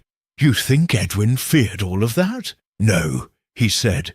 "Edwin feared being invisible, and so he pulled the strings to be noticed, to make them all see." He stared into the fire. "And now they do." As we prepared to retire for the evening, Poirot stopped me at the door. "Hastings," he said, "do you know what is most dangerous about secrets?" I shook my head. "They rot," he said, slowly, "but always from within." He turned toward the darkened hall. "And Edivane Hollow is at last beginning to heal, because now the rot has a name." And with that, he vanished into the shadows, his silhouette no longer burdened, the detective once again at peace with the truth. Chapter 13. A Desperate Attempt to Escape. The next morning dawned crisp and windless, a pale gold sunlight spreading over the grounds of Edivane Hollow like a cautious truce, but the calm did not last. By 8:30, Poirot was pacing before the front windows in the drawing-room, eyes sharp, moustache twitching, his hands clasped so tightly behind his back I feared he might wring them together. Something was wrong. It began with a whisper from the staff. Edwin is gone. Mrs. Plumley had discovered the absence first. His bed unslept in, his riding boots missing, and the back garden gate left slightly ajar. The stable hand confirmed that one of the greys had been taken out just after dawn. He had assumed Edwin had permission. Poirot's response was immediate and unlike his usual mannered calm. "Non," he said, striding into the hallway with a speed I had rarely seen. "This cannot be." He called for Maurice, who emerged from his study still fastening his waistcoat. "Your son," Poirot said sharply. "Where would he go? Does he have friends in the village?" Maurice blinked. "Edwin? I don't know. He barely speaks to anyone outside the house." "Think, monsieur," Poirot insisted. "He is not merely taking a ride, he is running." Maurice turned pale. "But why?" "Because he knows the truth has caught him," Poirot said grimly, "and fear makes cowards act rashly." At that moment Iris entered, holding something in her hand. Her face was pale. "I found this in the library," she said. "It was a note, torn at the edges, hastily written, the words blotted. I never wanted this. I only wanted them to listen. But now it's too late. I can't stay here. Not after what I've done. There was no signature, but there didn't need to be one." Poirot took one look and was already issuing instructions. "Have the constables alerted," he told Maurice. "There are only 3 routes out of this estate. North to the village, east to the train station, and west through the forest road. We must search all 3. Iris caught his arm. "Do you think he'll harm himself?" Poirot looked at her with rare gentleness. "I think he is a young man who has lived too long in a world of shadows. And now, with the sun rising, he does not know where to stand." Within the hour, a local constable had joined us at the stables. A second horse was prepared, and Poirot insisted on riding out himself, which surprised me, not least because I had rarely seen the little Belgian atop a saddle. "I detest horses," he muttered as we rode out along the forest path. "They are unpredictable and lumpy, but needs must." "Do you really think Edwin would choose this road?" I asked. Poirot nodded. "He is clever, Hastings, and clever boys, when cornered, often return to where they first felt safe.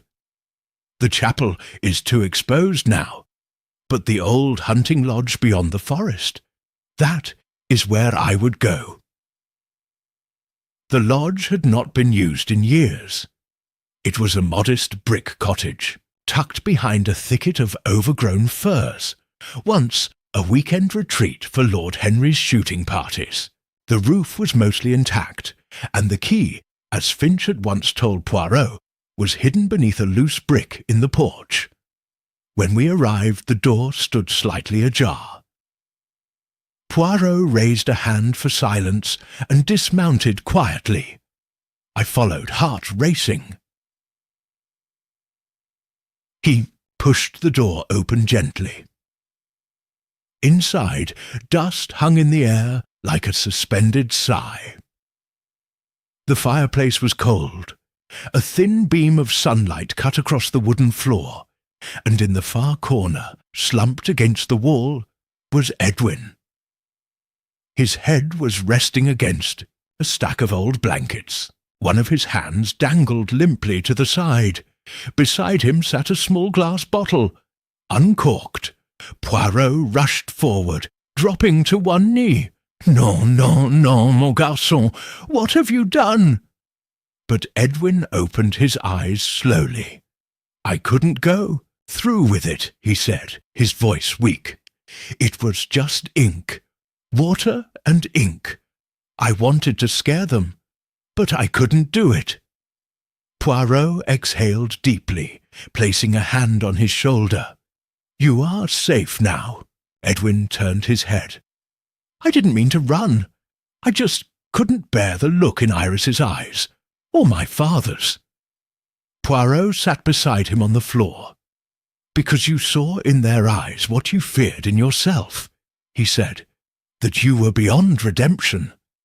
Edwin didn't answer. Poirot's voice softened. "But no one is beyond redemption, Edwin. Not if they speak the truth. Not if they seek forgiveness." The boy nodded slightly. "I'm tired." "Then rest," Poirot said. We brought Edwin back to Eddervane Hollow in silence.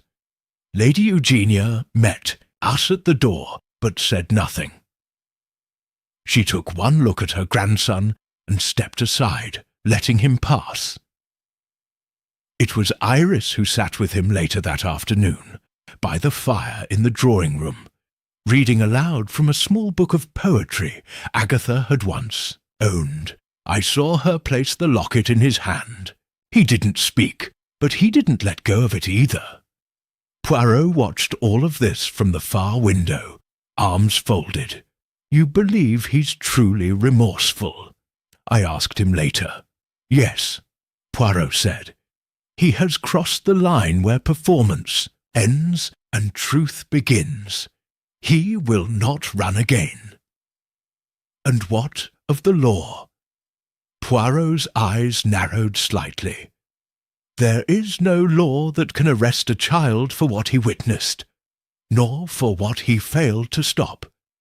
But should he choose to speak of the past, to bear testimony if necessary, that is a choice that must be his." I nodded. "And if he doesn't?" Poirot turned to me.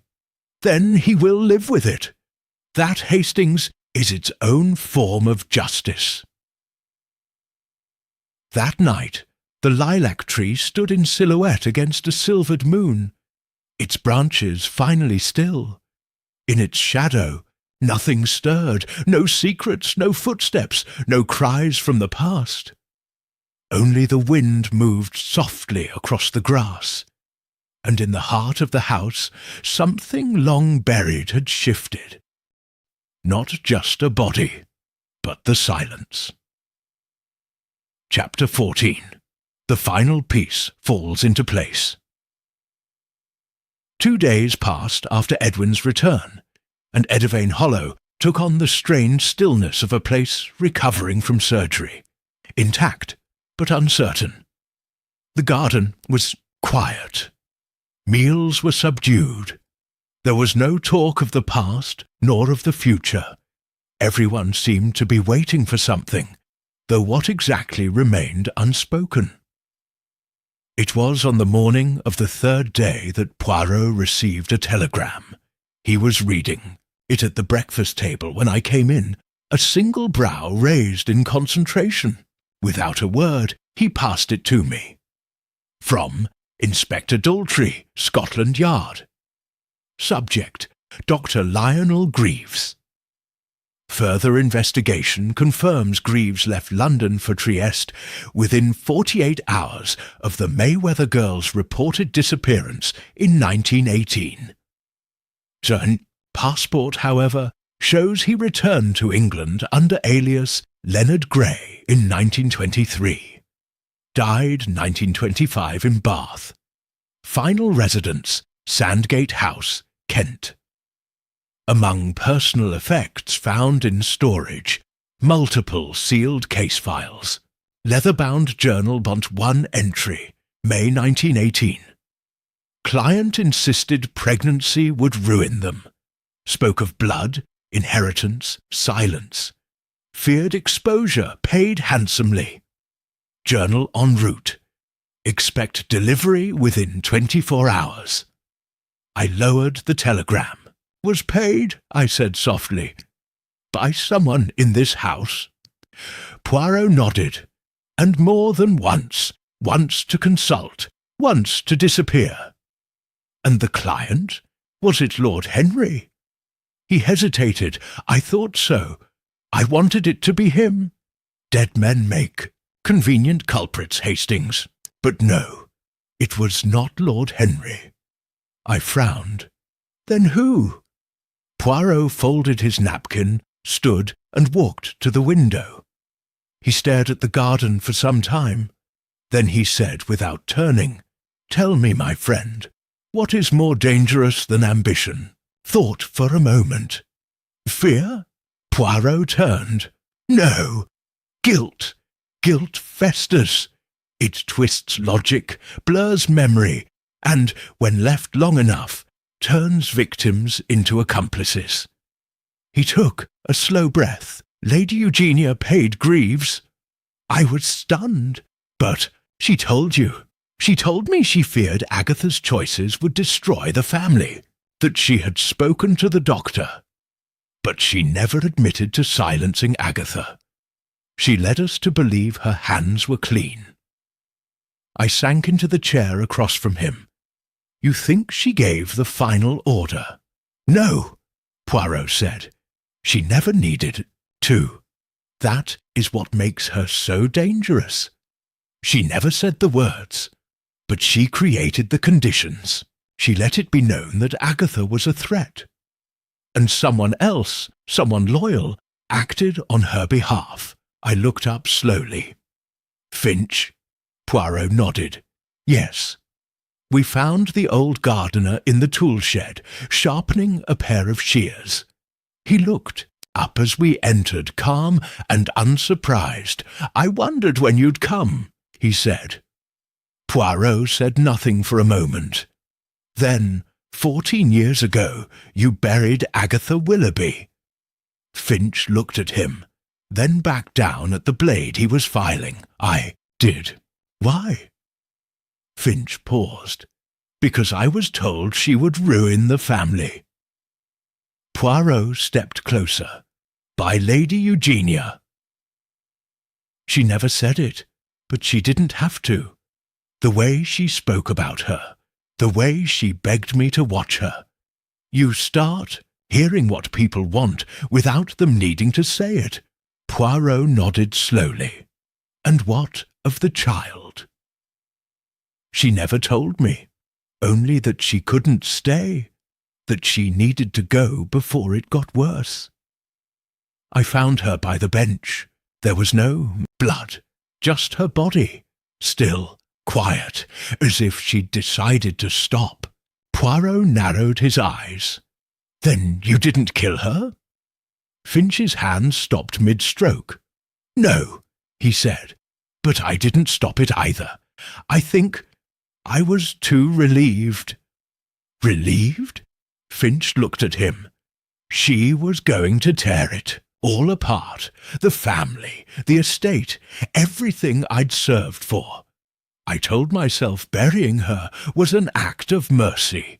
But it wasn't. It was cowardice. Poirot looked at him for a long time.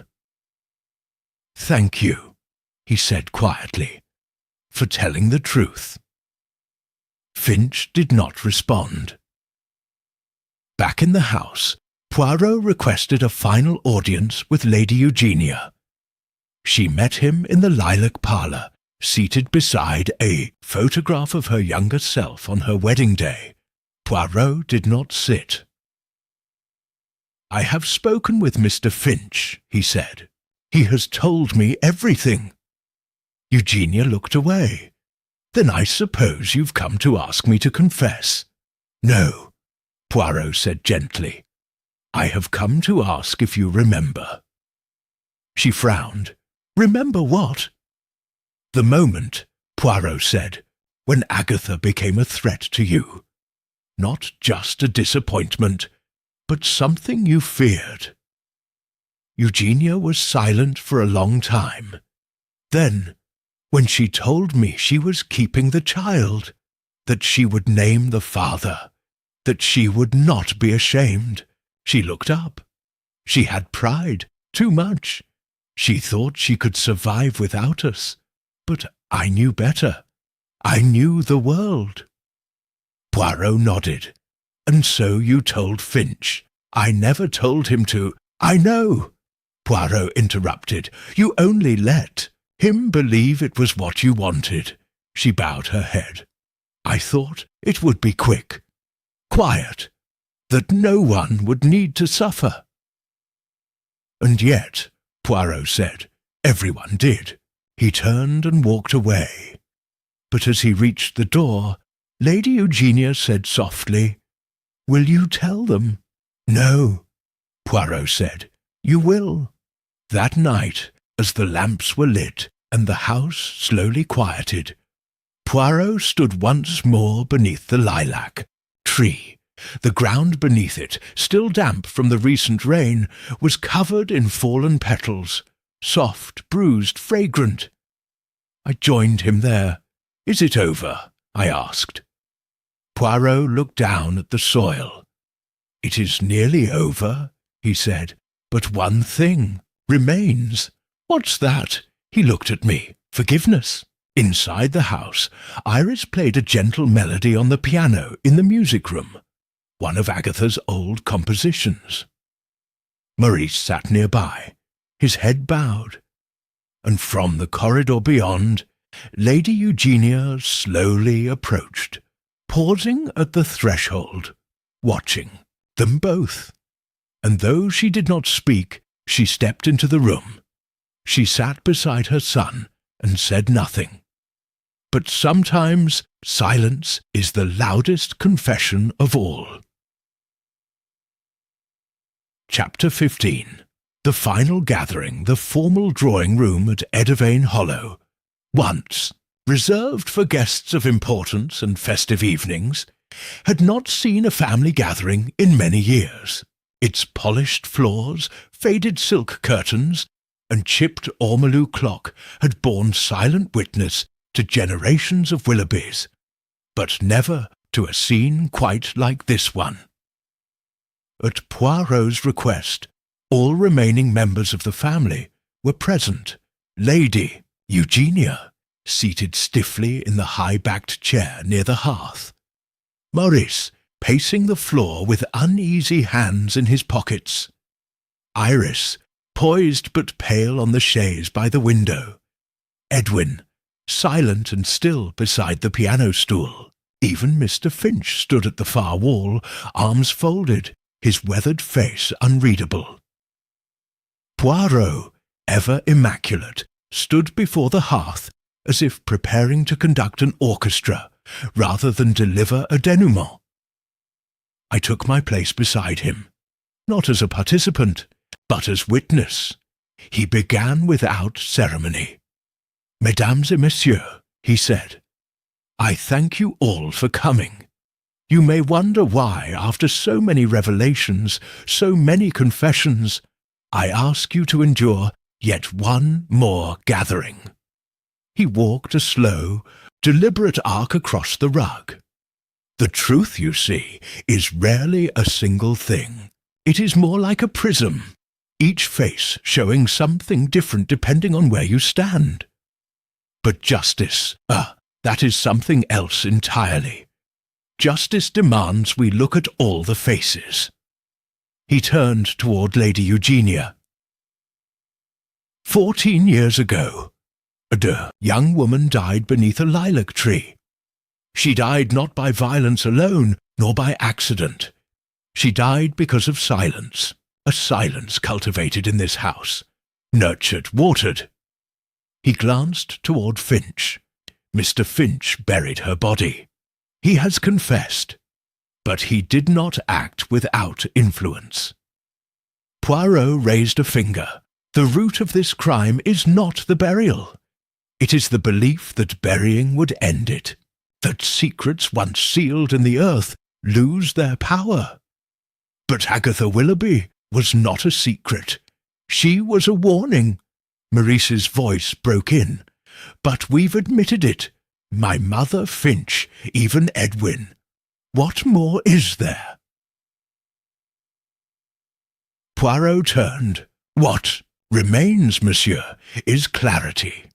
He moved to the centre of the room. "I will tell you now exactly what happened." The room held its breath. Agatha Willoughby, in the spring of 1918, discovered she was with child.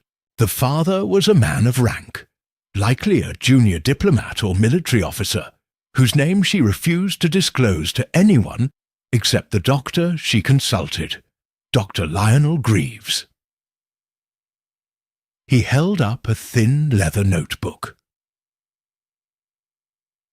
This journal arrived from Bath yesterday morning.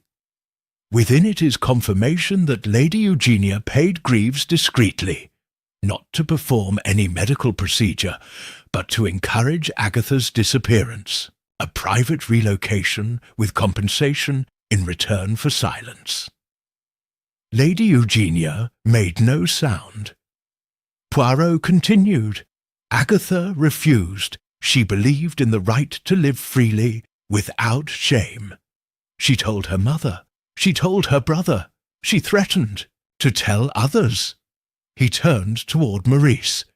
You did not kill her, but you panicked. You told your mother, and she, fearing disgrace, made the fatal mistake, not of murder, but of implication. Poirot glanced at Finch. She told Mr. Finch that she feared for the family, that Agatha was tearing it apart, that something had to be done. And Finch, devoted servant that he was, found Agatha later that evening, after a confrontation between her and Maurice had left her wounded. Whether by accident or design, we will never truly know. Poirot's voice lowered, but instead of seeking help, he carried her to the tree, and there he covered her, believing perhaps that it was an act of mercy or necessity. Mr. Finch looked down, his voice a low rasp. She was already still. I told myself she was gone. Maybe she wasn't. I never checked. A pause fell, cold and sharp. Poirot turned to Edwin. And you, monsieur, you saw much. A boy, confused and frightened, holding more knowledge than he knew what to do with. You carried it like a blade, using it as leverage against the silence. You wanted to be seen. Edwin did not argue. Poirot folded his hands. But the one who truly heard Agatha was Iris. He turned gently toward her. You were only a child, but you remembered her voice, her promises, her songs, and in your dreams you returned to her again and again. You knew, long before anyone else, that she had never truly left. A glimmer of tears welled in Iris's eyes. I always thought she was calling me, she whispered, even when I was too small to understand. Poirot bowed his head. And now, at last, her voice is heard. There was a silence, dense and breathless. Then Lady Eugenia spoke. What would you have me do, Monsieur Poirot? Turn myself in? Hang myself from the lilac tree? Her voice was dry but not mocking. Poirot looked at her calmly. No, madam, I would have you speak. To the papers, to the village, to the board of trustees who still believe in this family's legacy. Tell the truth, not in confession, but in correction. Let the Willoughby name stand for something other than shadows. Eugenia looked at her son, then at Iris, and finally at Edwin. Then, almost imperceptibly, she nodded. Poirot drew a breath and stepped back. It is done. Maurice turned to Finch. Will you stay? Finch didn't answer, but his eyes, moist and hollow, held no defiance. I've no other place to go, he said at last, but I won't tend the gardens any more, not after what I buried in them. Lady Eugenia stood. Then you may live in the cottage, as caretaker of the chapel, the place where we kept our ghosts. Poirot nodded approvingly. Très juste, That evening, the family did not dine separately. They sat together in one room, beneath the faint ticking of the old ormolu clock. Iris played Agatha's song, again on the piano, this time without trembling. Poirot and I watched from the doorway. "You've done it," I said quietly. "You've stitched the truth together." He gave a small nod. "Truth, Hastings, is like a dropped mirror. You may never fit every shard back perfectly, but if the largest pieces are in place, the reflection returns." Iris's fingers danced on the keys, and at last there was music where once there had only been silence. Chapter 16. The Reveal. The next morning brought a stillness unlike the tension-laced silences of previous days. It was a calm earned through confession, a quiet, hard one. But Poirot was not at ease. He rose early, dressed with precision, and requested that I gather the household once again in the drawing-room. There was, he said, one matter still unresolved. "But we've already heard the whole truth," I said, puzzled. Poirot gave a faint smile.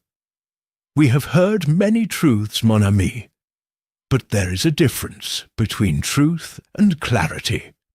And now I give them clarity." By 10 o'clock they had assembled.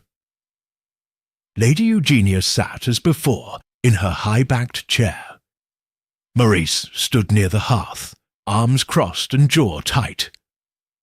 Iris settled into the window alcove, eyes bright and wary. Edwin sat in a lower armchair, hands folded neatly, chin up as though daring the world to blame him again.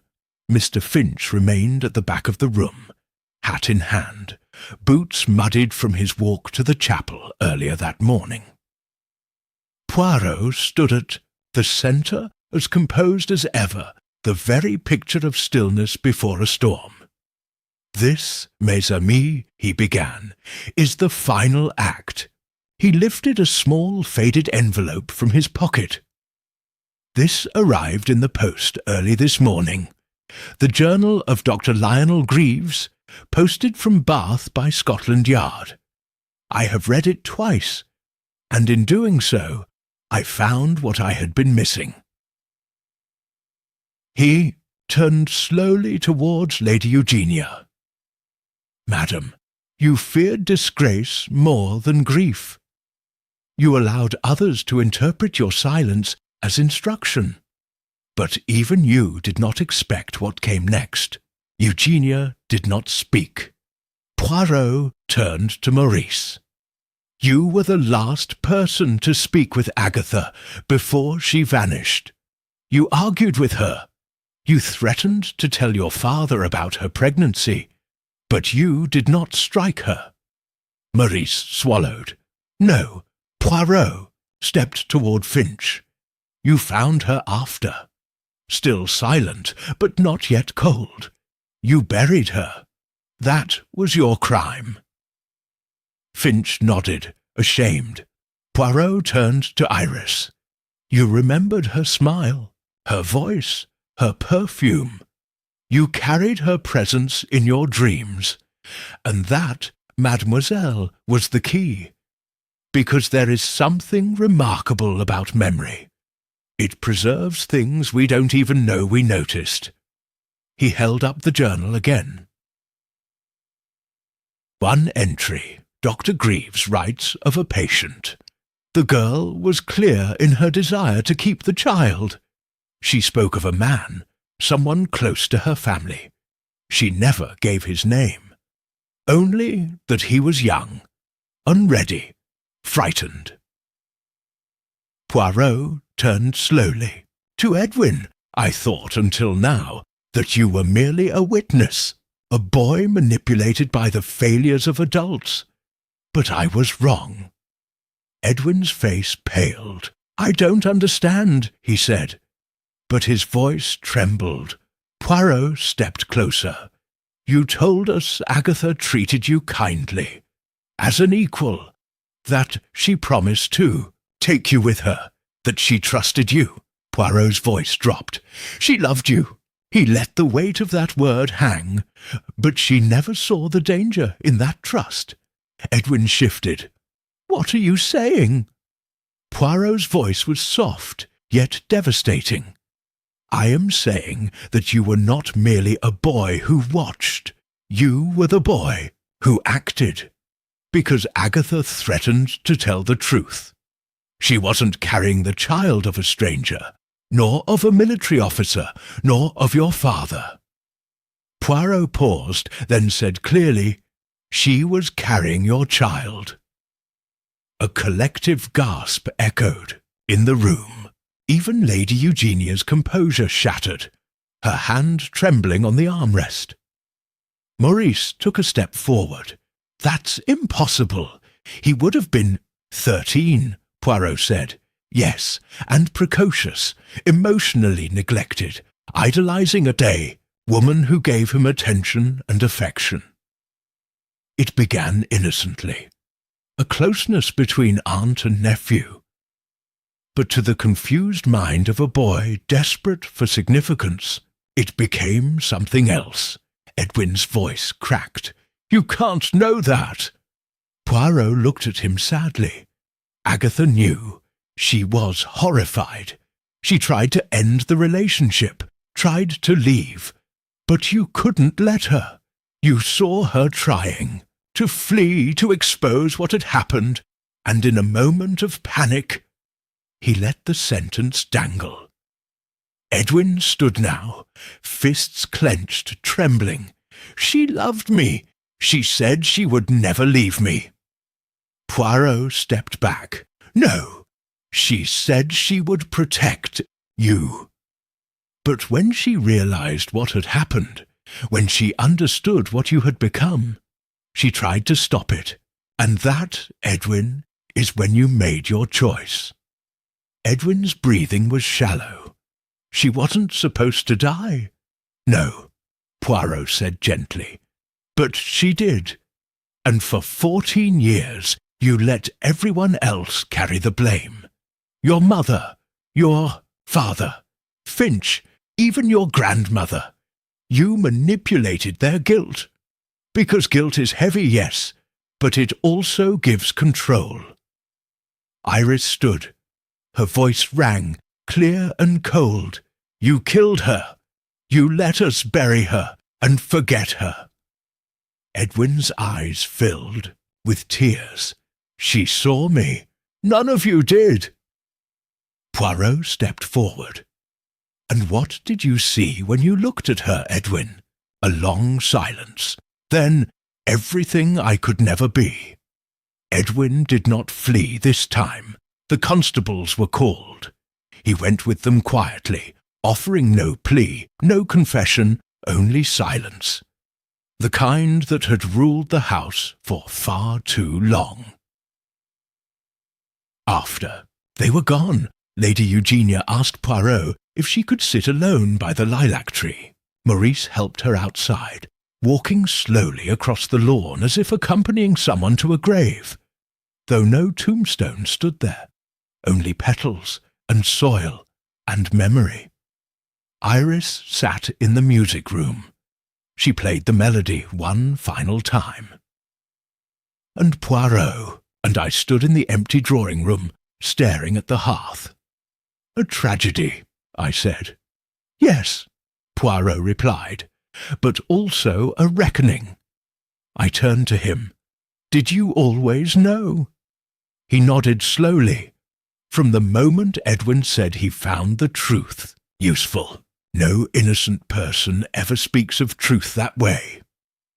Outside, the wind stirred the lilac blossoms again, and at last there were no more secrets in the garden. Chapter 17. Outcome and Justice.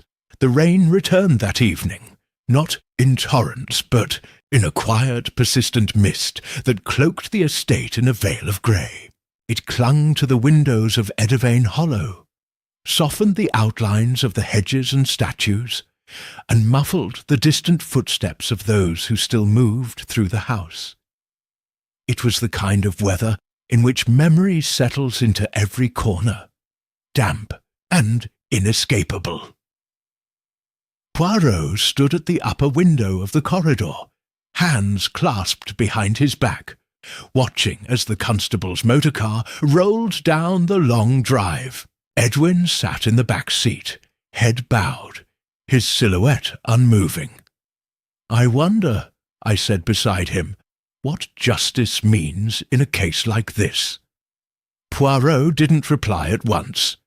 Then, in a voice almost more to himself than to me, "Justice, Hastings, is not always punishment. Sometimes it is simply truth made unignorable." We watched the car disappear beyond the gateposts. For a long moment, neither of us spoke. Later that day, Lady Eugenia invited Poirot and me to the morning room. It was a rare gesture, and she received us seated near the bay window, her cane resting beside her, a teacup untouched on the tray. "I am not a sentimental woman," she said, looking past us toward the dripping garden, "but I did love my daughter." Poirot inclined his head. "I never doubted it, madam." "I see her now in everything," Eugenia continued. "In the way Iris walks with her chin high. In the laugh Maurice tries not to let escape.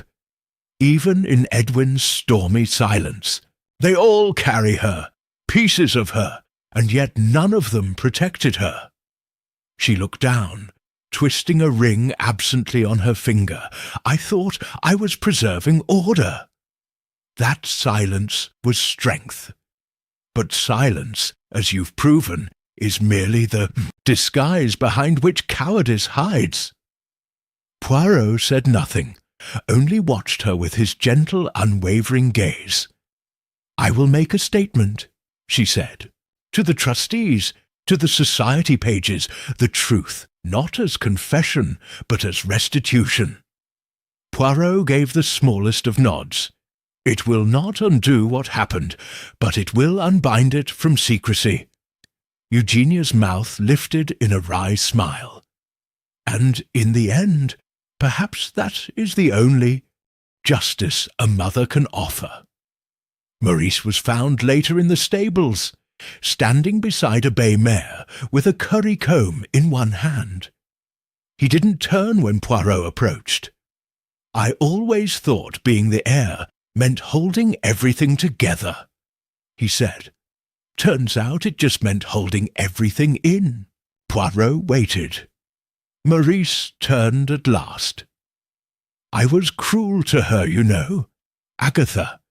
Not because I hated her, but because I envied her. She had spirit. She challenged my father. She laughed at rules I followed. And when she told me she was leaving, that she would expose the father of the child, I felt terror, not for her, but for what it would do to us." He exhaled, so I threatened to tell. I shouted, I watched her cry, and then I walked away. Poirot placed a hand briefly on his shoulder. "You walked away from her, but you do not have to walk away from the truth." Maurice looked at him. "Will that be enough?" Poirot's expression was calm. "It must be." In the drawing-room, Iris lit the fire herself for the first time in years. She sat cross-legged on the rug, watching the flames grow as Poirot and I entered.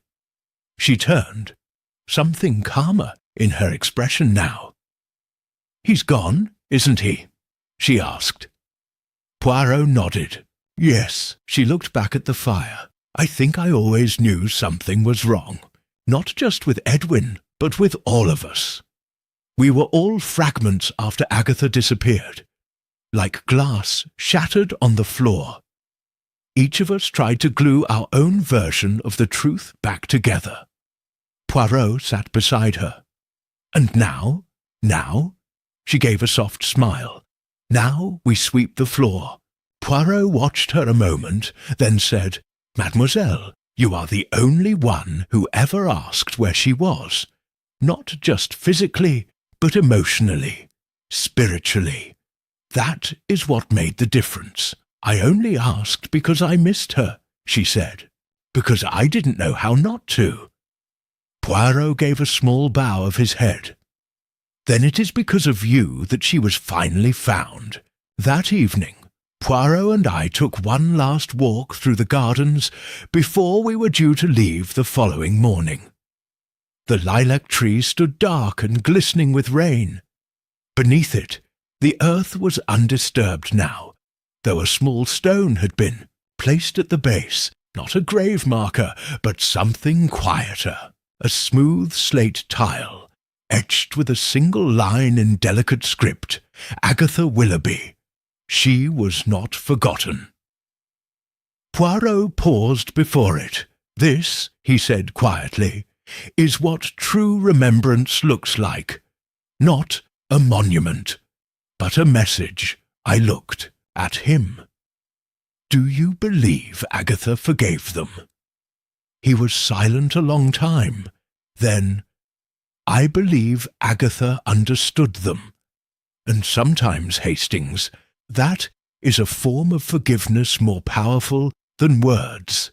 Back in his room, Poirot began packing his valise, folding his suits with crisp precision, each crease deliberate. He placed the final volume of Dr. Greaves's journal on the bottom layer, then closed the case gently. I leaned against the doorway. "Will you write about it?" Poirot smiled faintly. "I shall let you write this one, mon ami. Your English is more poetic. Mine would make it a list of facts. And you," he straightened his tie in the mirror, "I shall remember it. Quietly." He picked up his hat, and when someone asks me about the hardest case I've ever solved, I shall tell them it was the one where no one wore guilt on their face, only behind their eyes. And with that, we left Eddervane Hollow behind. But the truth, once unearthed, had already taken root, not like a weed, like lilac, persistent, fragrant, and blooming in the wrong season. Chapter 18. Poirot's Final Reflection. The train carriage hummed softly as it moved through the misty Hampshire countryside, the pale morning light casting long golden slats through the windows. Poirot sat opposite me in the first-class compartment, his bowler hat resting neatly on the seat beside him, a folded copy of the Times in his lap. He had not yet opened it. I watched him in silence for a time, unsure whether to speak. The case had been closed, at least in the eyes of the law. And yet I could sense a lingering thought behind his eyes, something still turning slowly in the machinery of his ever-watchful mind. He noticed my gaze and gave a small smile. "You are wondering, Hastings, whether I am satisfied?" I leaned forward slightly. "Yes, I suppose I am." Poirot did not answer immediately. He reached into his breast pocket and removed a single sheet of cream stationery, the final page of Agatha Willoughby's recovered diary. He had carried it folded in a leather envelope since we left Eddervane Hollow. He passed it to me. "If I vanish, it will not be because I am ashamed. It will be because those around me refuse to see the world changing. They still think silence protects them. But I have a voice, and one day it will be heard. Not because I shout, but because someone will listen." I looked up. Poirot's gaze met mine. "She was not merely a victim," he said. "She was a truth waiting to be spoken." I nodded slowly. And it was Iris who finally listened. "Oui," he said softly. It was not I who solved this case, Hastings. I followed. I pieced together the logic, the psychology, the omissions. But it was Iris who broke the silence. It was Iris who remembered. He leaned back in his seat, folding his hands across his waistcoat. There is something in that, I think. That it was not the mind which delivered justice this time, but the heart. I smiled. You're becoming sentimental in your old age, Poirot. He tilted his head, amused. No, I am simply observant of the heart's precision. It makes fewer mistakes than people believe. The countryside rushed by outside. Green, fields, low hedges, and the occasional glimpse of sheep clustered like clouds on the hillside.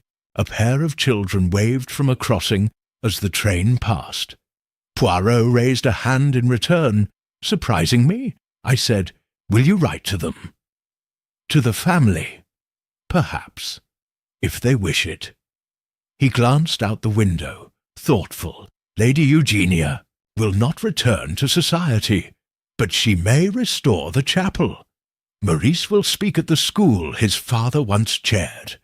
Iris will, I suspect, travel, perhaps even publish Agatha's writings if she has the courage. And Edwin. He hesitated. Edwin will be watched over, one way or another.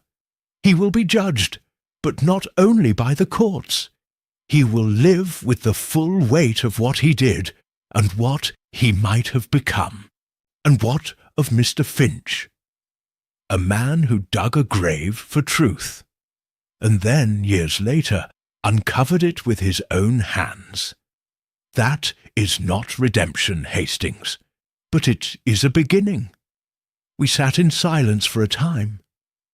Poirot reached for his paper, then paused.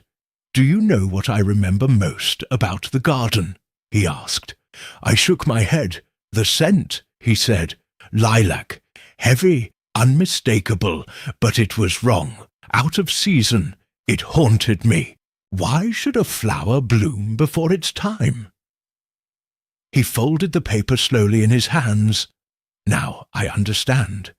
It bloomed because the truth was ready, even if no one else was. I nodded slowly, taking in the words. Outside, the sky began to clear, the clouds parting above the distant hills. The sun caught the edge of the train and lit the tracks ahead. Poirot closed his eyes for a moment, and so, he said gently, we leave behind not a mystery, but a memory. Not a case, but a caution. He opened his eyes, smiling faintly. And that, mon ami, is what justice looks like when it wears no uniform. As the train carried us farther from the ghosts of Edivane Hollow, I turned once more to the diary page resting in my lap, and I read the final words again. One day it will be heard, not because I shout, but because someone will listen. I looked at Poirot, and I thought she was right. She had been heard at last.